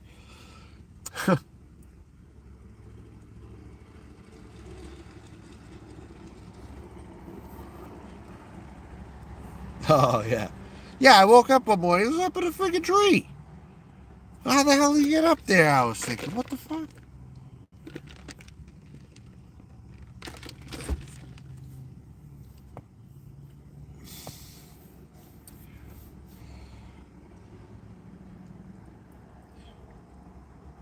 Like years ago in America, there was black slavery.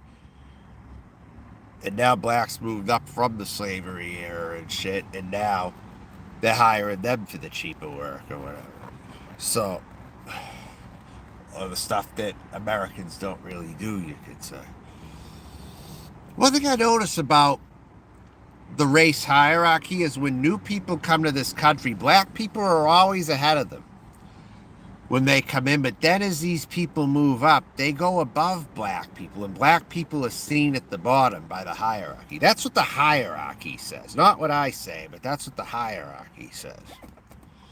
That most new immigrants to this country, if they're considered the lowest when they come in here, and the people that everyone are against, and black people are high, but then once they move up, then black people become bad again. It's like they have to keep this whole thing going.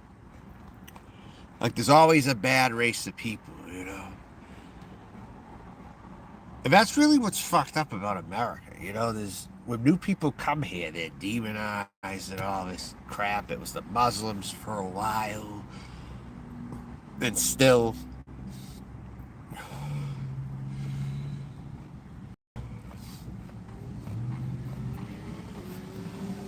I was mistaken for Muslim. I got into an argument in St. Petersburg, Florida. I got into an argument with this guy at the bar where it almost came to blows because he started calling me a Muslim and shit. Because I said that I don't feel that America needs to be over there terrorizing women and children over in those countries. They go, what are you, a Muslim? Yeah, you look Muslim. And that started a fight between me and another guy almost. In a St. Petersburg beach bar. That everyone, they ganged up on me and shit. They didn't kick my ass or fight me literally. It could have came to that, but they threw me out though. The bartender threw me out, and then they were getting up and all that. Like they were ready to like pounce me after I almost got into a fight with that guy. That they protected him. But he was a real fucking asshole. And he said he served in the military, too, prior to the fight, prior to what could have been. But I remember he was a big-time pothead, and he was just totally, like, he was over talking, like, just talking too much, and he annoyed me too. And it's like, dude, back up a bit. Before it all escalated, you know. That I said how I disagreed with whatever. Like, oh, what are you, a Muslim?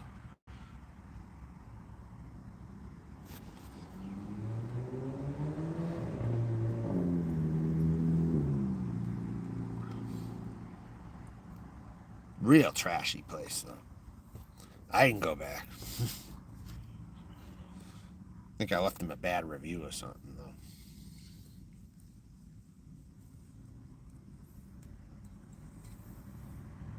When I was up in Northern California, the locals up there looked at me like I was a Muslim. I had a beard, a full beard, too, like really full. I looked like I could have been, definitely, yeah, I definitely passed.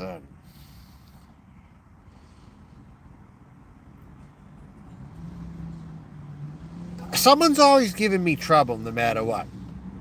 The white locals in Northern California looked at me funny because they thought I was Muslim. And when I'm trans using the women's bathroom here, certain Mexican women here like to give me a hard time. It's like I get shit no matter what life path I'm on from whoever is there at that time to give me shit in certain demographics.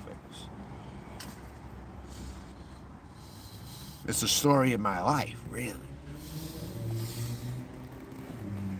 So unless people talk to me and get the real story, they don't really know me that well, apparently.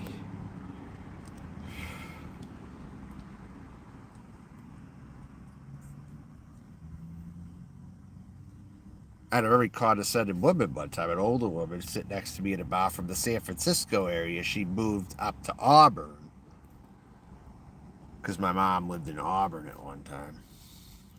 Around that area, the Placerville, Hangtown, they call it. I know all about it. Trust me.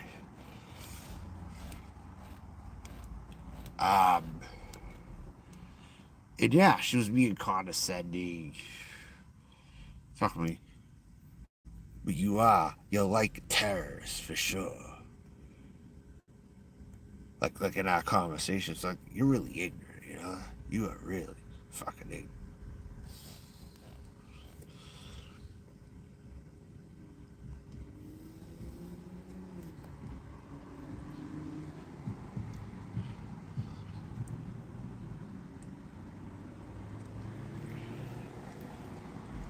So, I got it from whoever was there at that time in my life.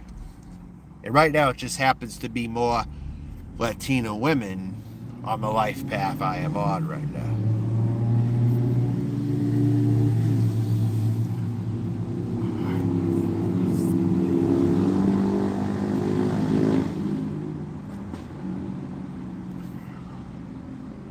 Like the catty types. You know what I'm talking about.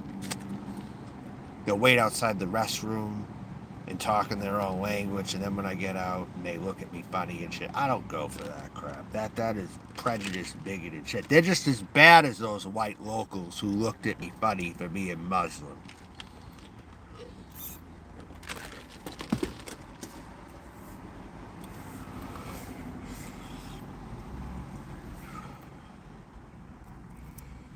So, I mean, that's my take on all that.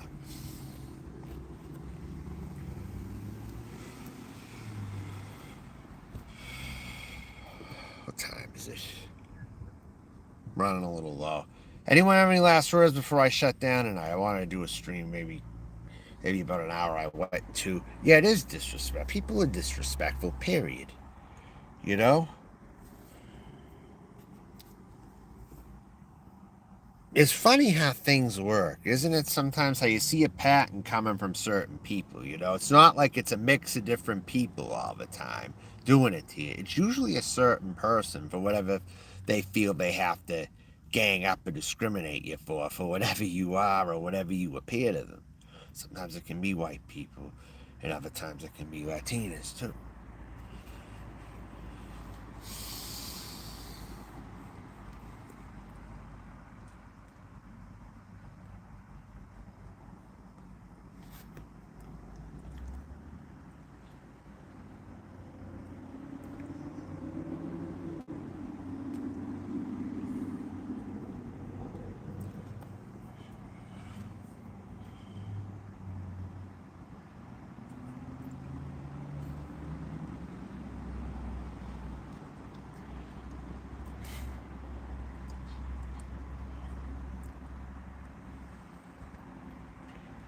This cigar lasted a long ass time. The whole friggin' stream and then before. So, believe it or not, you get... Yeah, it happens. I know other Latinos get discriminated by Latinos as well. I know that goes on. I'm well aware of that.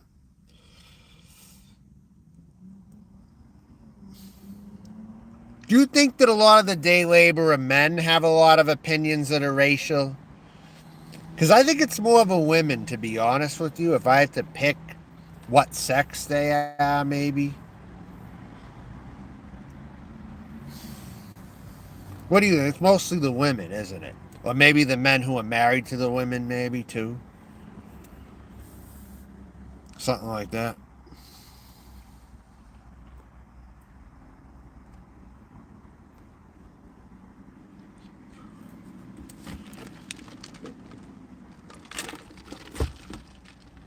I'd like your opinion on that. Right, more times than it is the men, I would say. I think that's a safe assumption. I think the men are often too busy working every day like this. You know, they don't think much about it. I don't think as much. I think the women get bored. And then they think of shit like that more. Yeah. But they're becoming like, some of them are becoming like what the KKK used to be here, actually. In the 20s. Especially the ones who think they're white, too. They definitely show characteristics. They're just never going to enjoy it, ever. They don't, it's not even the language, per se, and verbal language. But it's how they act. I think the KKK would be happy with some of them. Especially where they can't get enough white members now, and they're taking it other people, you know.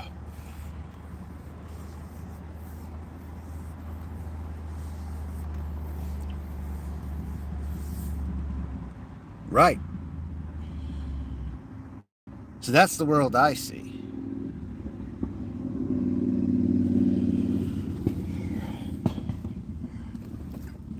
And Latina trans people, too. That's another topic.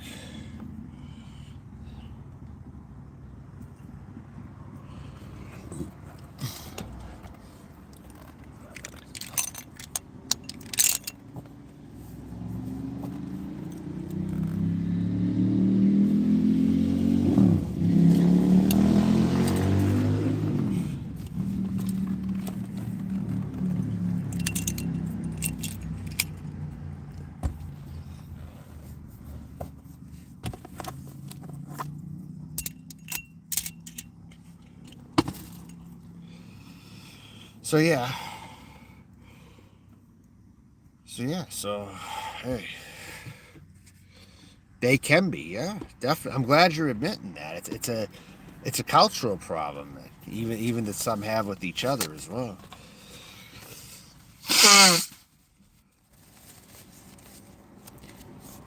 You know, there's been times I've been mistaken. You know, like for instance, I think if a Latino guy is racist, he was probably influenced by his mother or something, to listen to his mother more. Because I've ran into it here and there, but I'd say more with the women.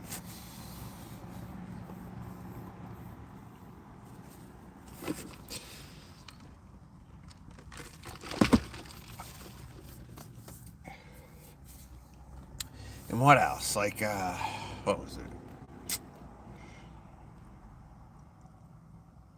There was a few times. Like one time, I specifically remember I was in Florida. I was in a grocery store influenced by Latinos. Have you ever heard of a place called? I don't know if they have them out where you are. If you've ever heard of them or been to anywhere, have you ever heard of Bravo Supermarket?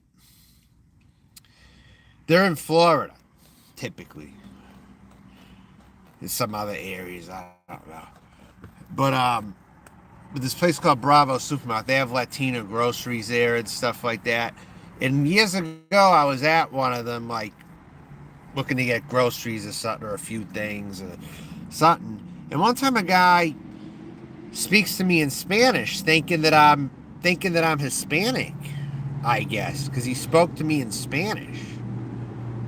I've been spoken to in Spanish a handful of times, mostly in Florida, though. It's happened in Florida more times, I would say, because you got Cubans too, you got Puerto Ricans, you got all different ones over there.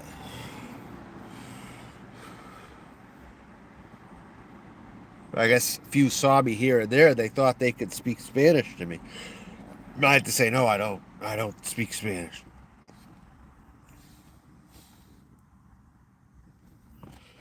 I'm like, you thought I was one of you, huh? Like, sí. I think he said sí or something. Like, yeah, sí, yeah.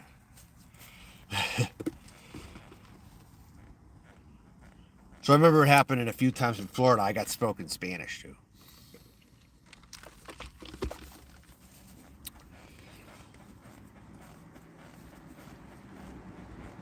Are you surprised to know?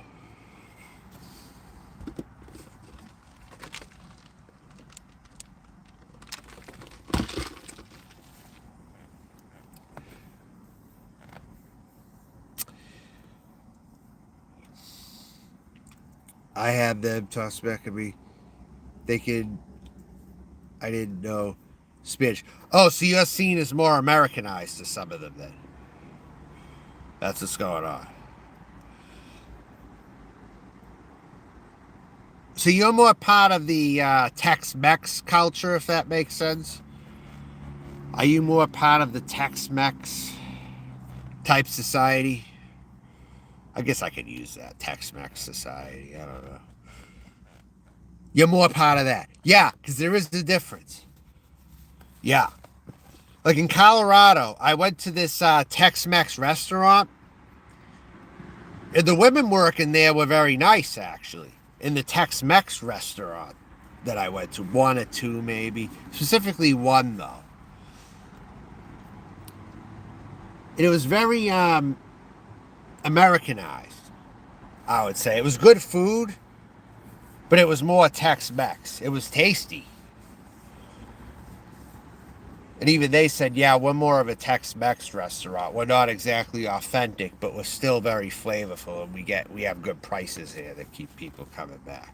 They literally said that to me too. Because you know one thing I've been noticing, and tell me if this is true, because this is the thing that I've got. When I've gone into a Mexican restaurant and say they're overly expensive, like I'm sure you know that some places a burrito goes for $10. Just a single burrito might go for $9.99 or $10 with nothing else on the side. Okay? Now, when you get a place like that, the first thing that I thought is they're trying to keep certain people out, probably.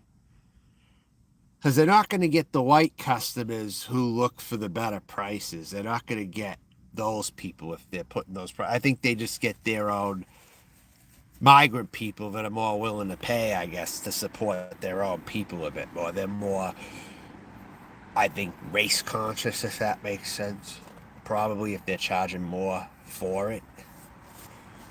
Where they're really, like, charging a lot more money than normal. That's the vibe I automatically got. Like, not many Americans are going to be going. Assuming they stay in business at those prices, then I know who they're getting as customers typically. Are very judgmental of the ones you've come across. Yes, they absolutely. I've come across that myself.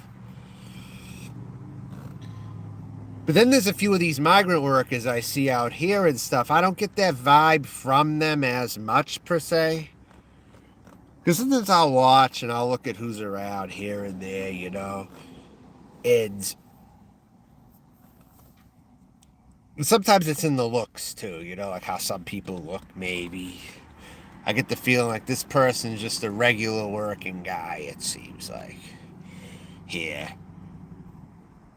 And he's got his crew he's working with here. This person could be like someone who is in my family, maybe. I get that feeling maybe from a few that I see here and there too.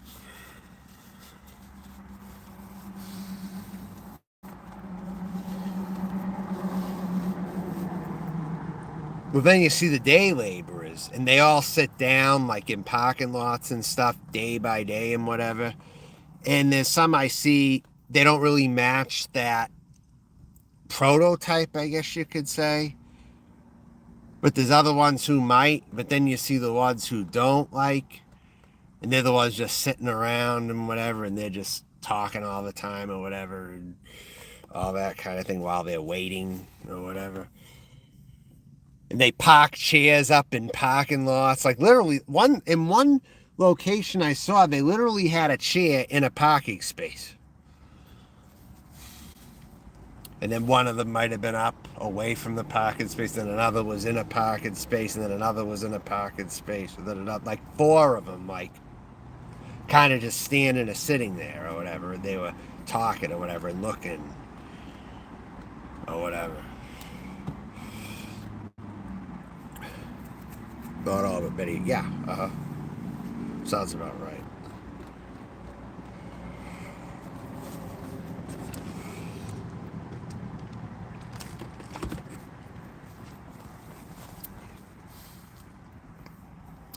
Now, I find in the more truly multicultural environments, certain stuff like that happens more or less, I'd like to say. But you go, I know you're in Utah. You're close to Denver and all those areas and stuff. Would you say Denver's a very racist city with Hispanics? I would say pretty top notch. If we're going to like pinpoint locations, I would say Denver's pretty bad overall. In Vegas. Because I know you're around. I don't know about Salt Lake City, though. I imagine you're around Salt Lake City. I don't know too much about it there, really. Haven't spent time over there, really, you say. But your in-laws are from Mexico, but I've been married into this family for 30 years, so they're not like that. Yeah, that makes sense. But when we're beginning...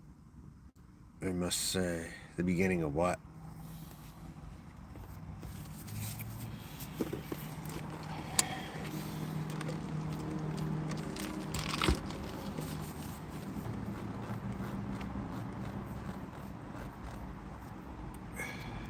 This has been a good conversation. I'm glad I had this conversation with you, Ed. I think it gives some life to the chat as well. Absolutely, Denver has a ton of Mexicans. Yes.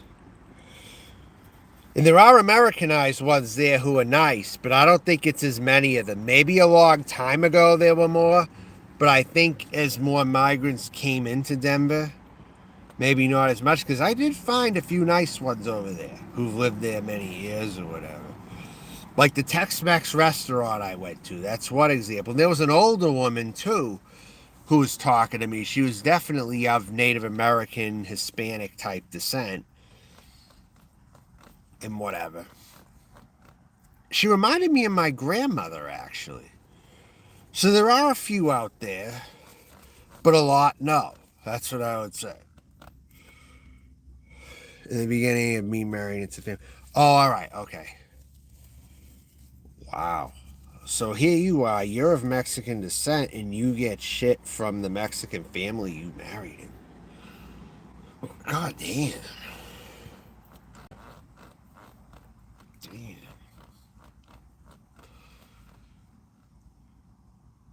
I thought my people were bad at times.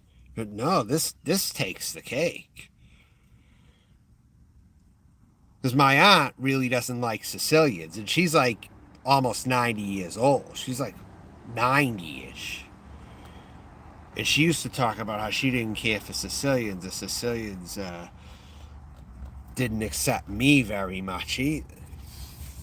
Even though technically I saw it like we all grew up together. We're like all Italians, right? But not everyone saw it that way, though. You know, it's kind of funny. But when I ran into some Hispanic people, I saw some real race divides. It was even more on steroids than the Italians.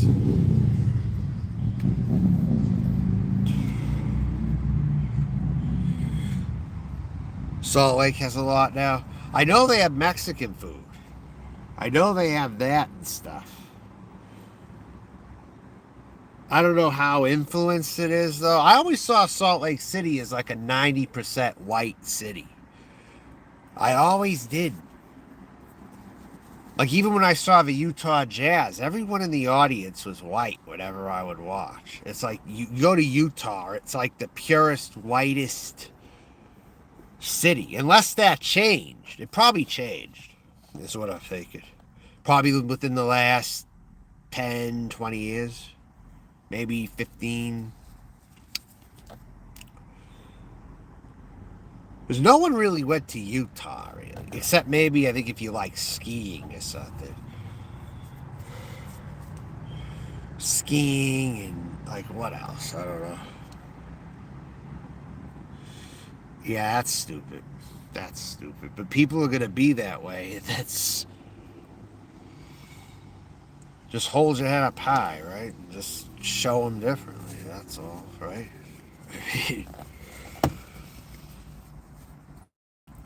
And the jealousy too. That's something else.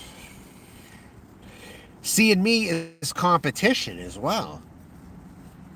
I really got a feeling some of these bitches saw me as competition. I'm like, I ain't trying to compete out here. Even if they didn't say that to me, I got that aura, you know.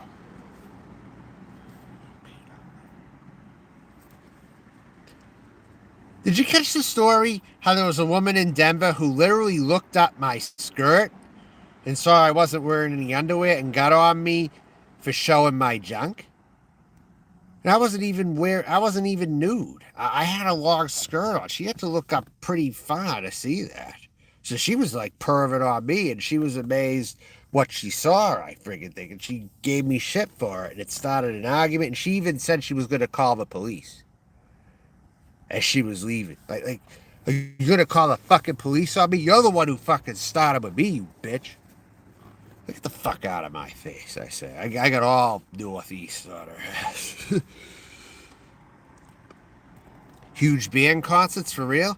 Now, I haven't seen too many band concerts. I've seen mariachi music in restaurants, though. If you go to a fancy Mexican restaurant, they have a band sometimes at them.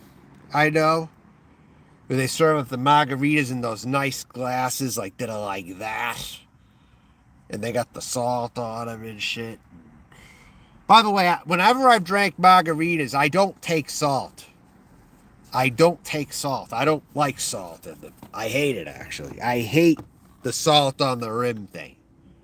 I often wondered if salt on the rim was more a white people thing. Because I never really... I see more white people do that. Order it with salt on the edges. I don't know if real Mexicans do that. I don't know. I haven't paid attention. Yeah, she was the perv. That's right, exactly. Yep. Right. She looked and she made a scene about it. Well, I showed, and she was on camera, so I happened to have the camera on, but she was there and shit. And they ended up leaving or whatever. The two of them ended up leaving. They didn't want none of it after a while. But the guy she was with, the younger guy, I don't know if it was her son or a younger boyfriend, I don't friggin' know. But he tried talking a little tough to me too. And shit. So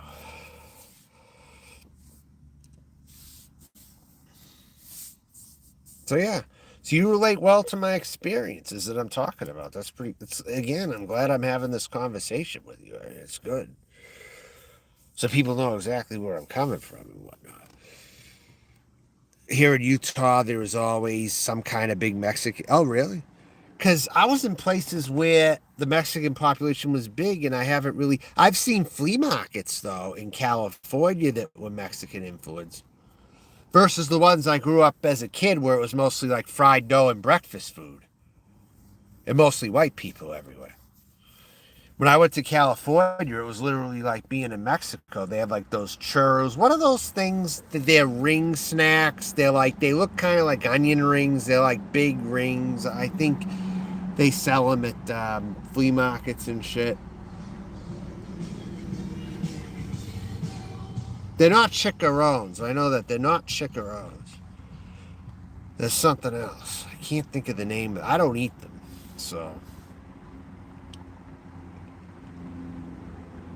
Yeah, me too. You're a very good addition to this channel. Did I show up in your feed? How'd you find my channel? What topic was I talking about? Was I talking about Latinas and stuff? Is that what drew you to my channel? Or is that the topic that brought you here? Like, did I show up randomly in your feed or on a recommended?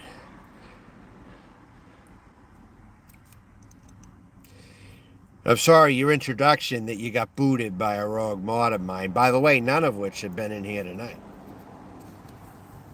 But that was your introduction, and I had to protect you and give you a reg and say that you're in here now. And you've been a very good addition to this channel. Yeah, they're like, I don't know if they look like onion rings or what. I think they look like big onion rings, but they're not onion rings. But they come in a bag, like. Yeah, I think I recall seeing them at flea markets. So you don't even fully know.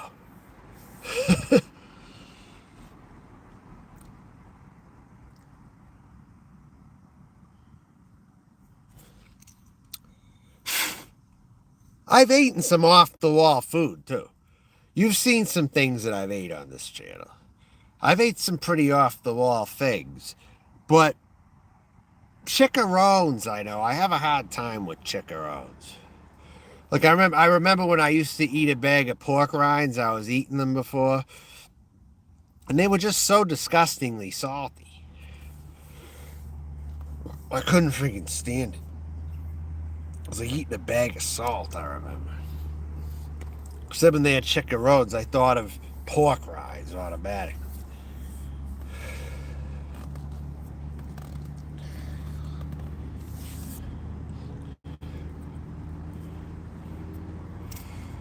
Remember I ate Colombian food before, right? And they have like what they call these niblet things. Like you were eating like some part of the pig, right? Where they were like little pork niblets and they were like square and they were that big hanging off the bones and shit. Rincon. I think they're called rincon or something. Or rincon or whatever. I think that's what they call it. Then it came with an egg or something and rice.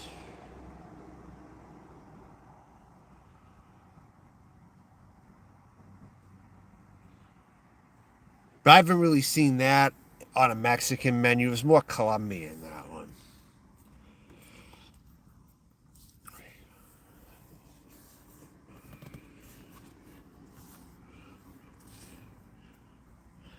Did you see me eat a squid recently on this channel? I literally cut up a squid and I ate it.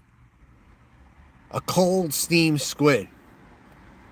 I got it from a Korean market. I ate it on the stream probably about 4 days ago.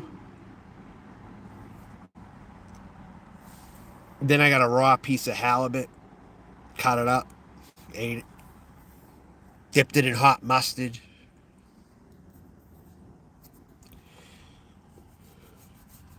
I don't know if you caught that or not.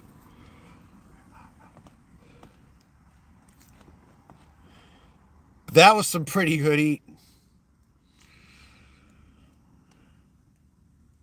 Few people were talking about that too, by the way.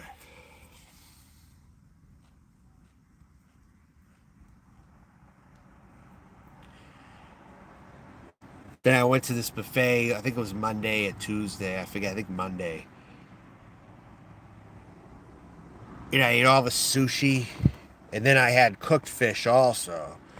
And sushi. And chicken teriyaki. And all that. Salmon.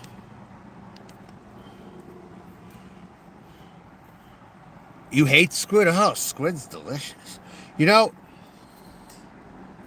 in my old family, the women in my family, like the older relatives that I have, my great aunt and my grandmother made stuffed squid in tomato sauce and put it over pasta. Stuffed squid, they call it. Or the tentacles were in there too, or the suction cups, as some people call them, and they simmer in a sauce. And see, I love it. I could eat that a lot. I've ate octopus in the can, too. Like, literally, like pieces of octopus in the can. I like open up a can and I would eat octopus in oil or something. I like that stuff a lot. I like octopus and all that. If it's done right, I like squid more. But I could eat octopus, too, if it's done right. I mean...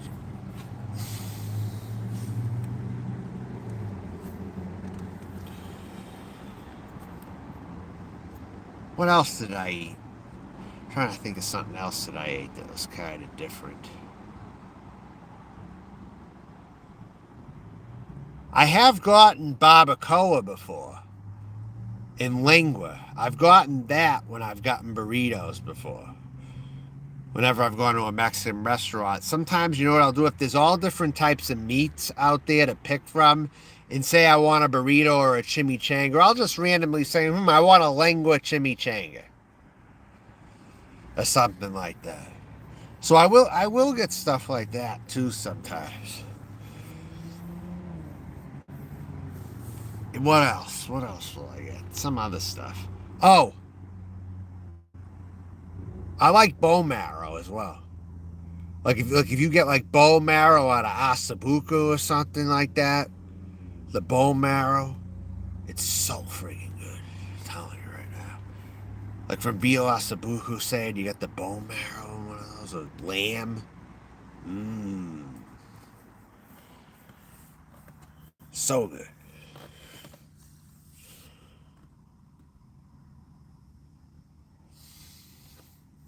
But one thing I did not like, though, that I tried, even if it was cooked right, I don't think I would like it.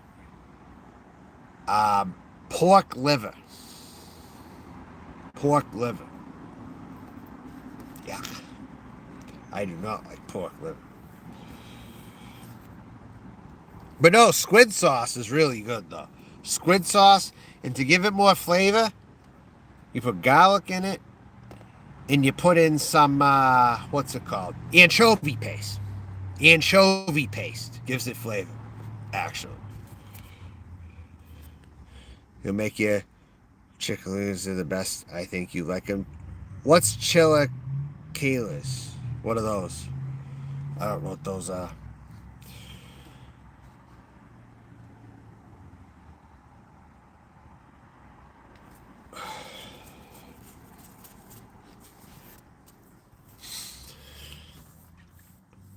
Never heard of them. I know they have this thing made out of corn, I believe. I think corn. You know what they are. They're called sopas, but I never really ordered those, though. There was something that I saw. They're like English muffins made out of corn almost. And you know what they are, but I'm just analyzing it. Sopas, and they have this meat and cheese in them or something, or whatever they put in them. But they're almost like shaped like an English muffin or something. I know I've seen them on the menu several times. I've just never gotten them, though. And they charge a lot of money for those, too, sometimes. I'm amazed. These little English muffin things, and they want, like, over $10 for this? Wow.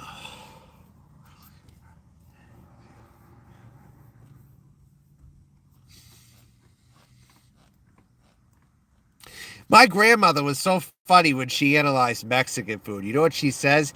I can't even picture like what Mexican food is even really like. I picture like a big potato chip. And they put all this stuff in it, and it's like a big potato chip.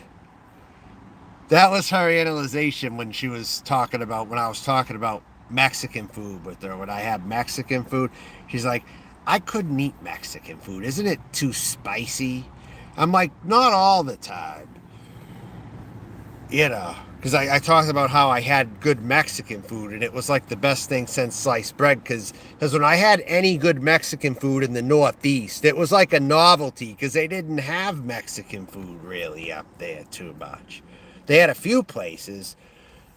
Chi-Chi's. Years ago, they started off with Chi-Chi's, which was Tex-Mex, and those were in the Northeast. So they had an introduction to Mexican food like through chains. Like they had like cheese and they had like, I don't know if you've ever heard of the Ground Round, but they were famous for like taco salads and stuff. They had a good taco salad. And they had those in some of the suburban towns that I lived in. And stuff like that. That was like the first introduction that Massachusetts had to Mexican food. They had places like that. And then in New Hampshire, they had a few more authentic ones. But we're going back years ago, when there weren't as many migrants here yet. And the few Mexican places they had were like considered a novelty. They were considered more a novelty at one time. Especially where I grew up. If you had Mexican food, it was like such a rare thing and you had to talk about it. Because it just wasn't around, you know? And then I brought up to my grandma, she's like, what I picture a big potato chip where they put all the stuff inside of it or whatever. Like, I don't know.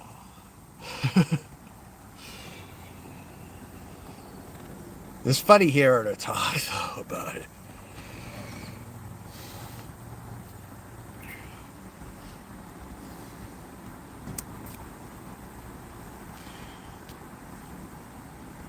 Anyway, I think I'm going to get going now. Pretty soon. It's come about that time. The sprinklers are on. It's getting late.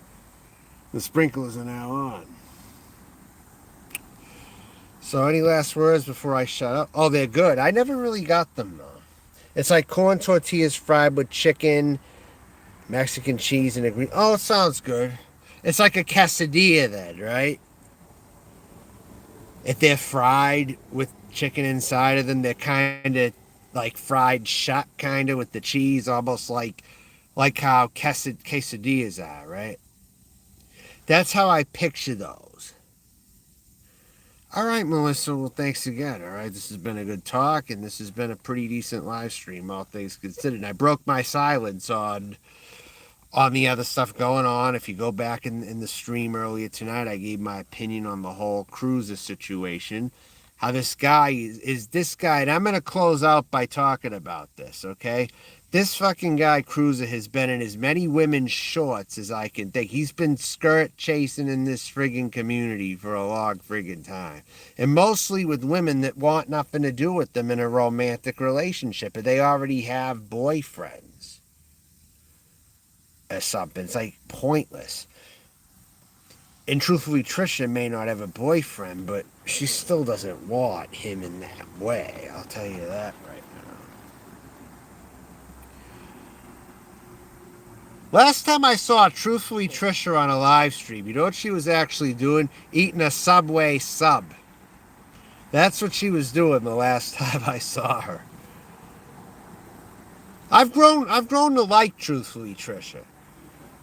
But Cruiser was totally skirt chasing. Skirt chasing Foodie Beauty is pretty low. I'm going to tell you that. That's pretty friggin' low. Right there.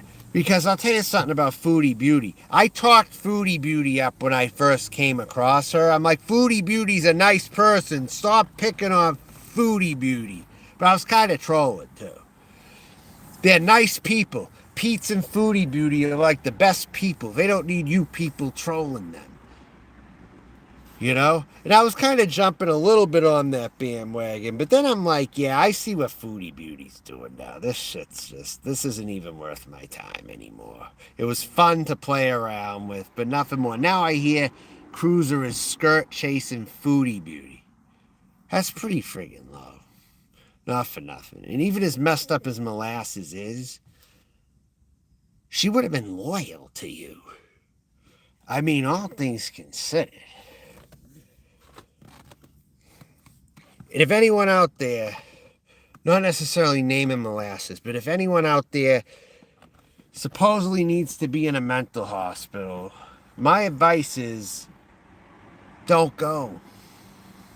Don't go. Stay on the streets. There's a reason Ronald Reagan opened up all the asylums and let everybody out. So with that being said, Ronald Reagan let everybody out of the asylum. When you think about it, he did that. He let everyone out on the streets. I don't pay too much attention. If there's people out there who need mental help and they're on the streets, you know what I do? I just stay away from them if I think they're that bad. I try not to go near them. But I don't believe in putting people in those places. They're not really going to get proper care. I mean, what's proper care? Getting waited on or looked at by like a Nurse Ratched or something? Assume that it is like Nurse Ratched. You know? Maybe some of them are nicer, but I don't know about how many more. I mean, when you're locked up in any facility, that's it's not going to be a great experience. I'm going to tell you that right now. All right, so I'll talk to everyone later. All right, just catch the replay here. Okay, bye everybody. Going for the night. Bye.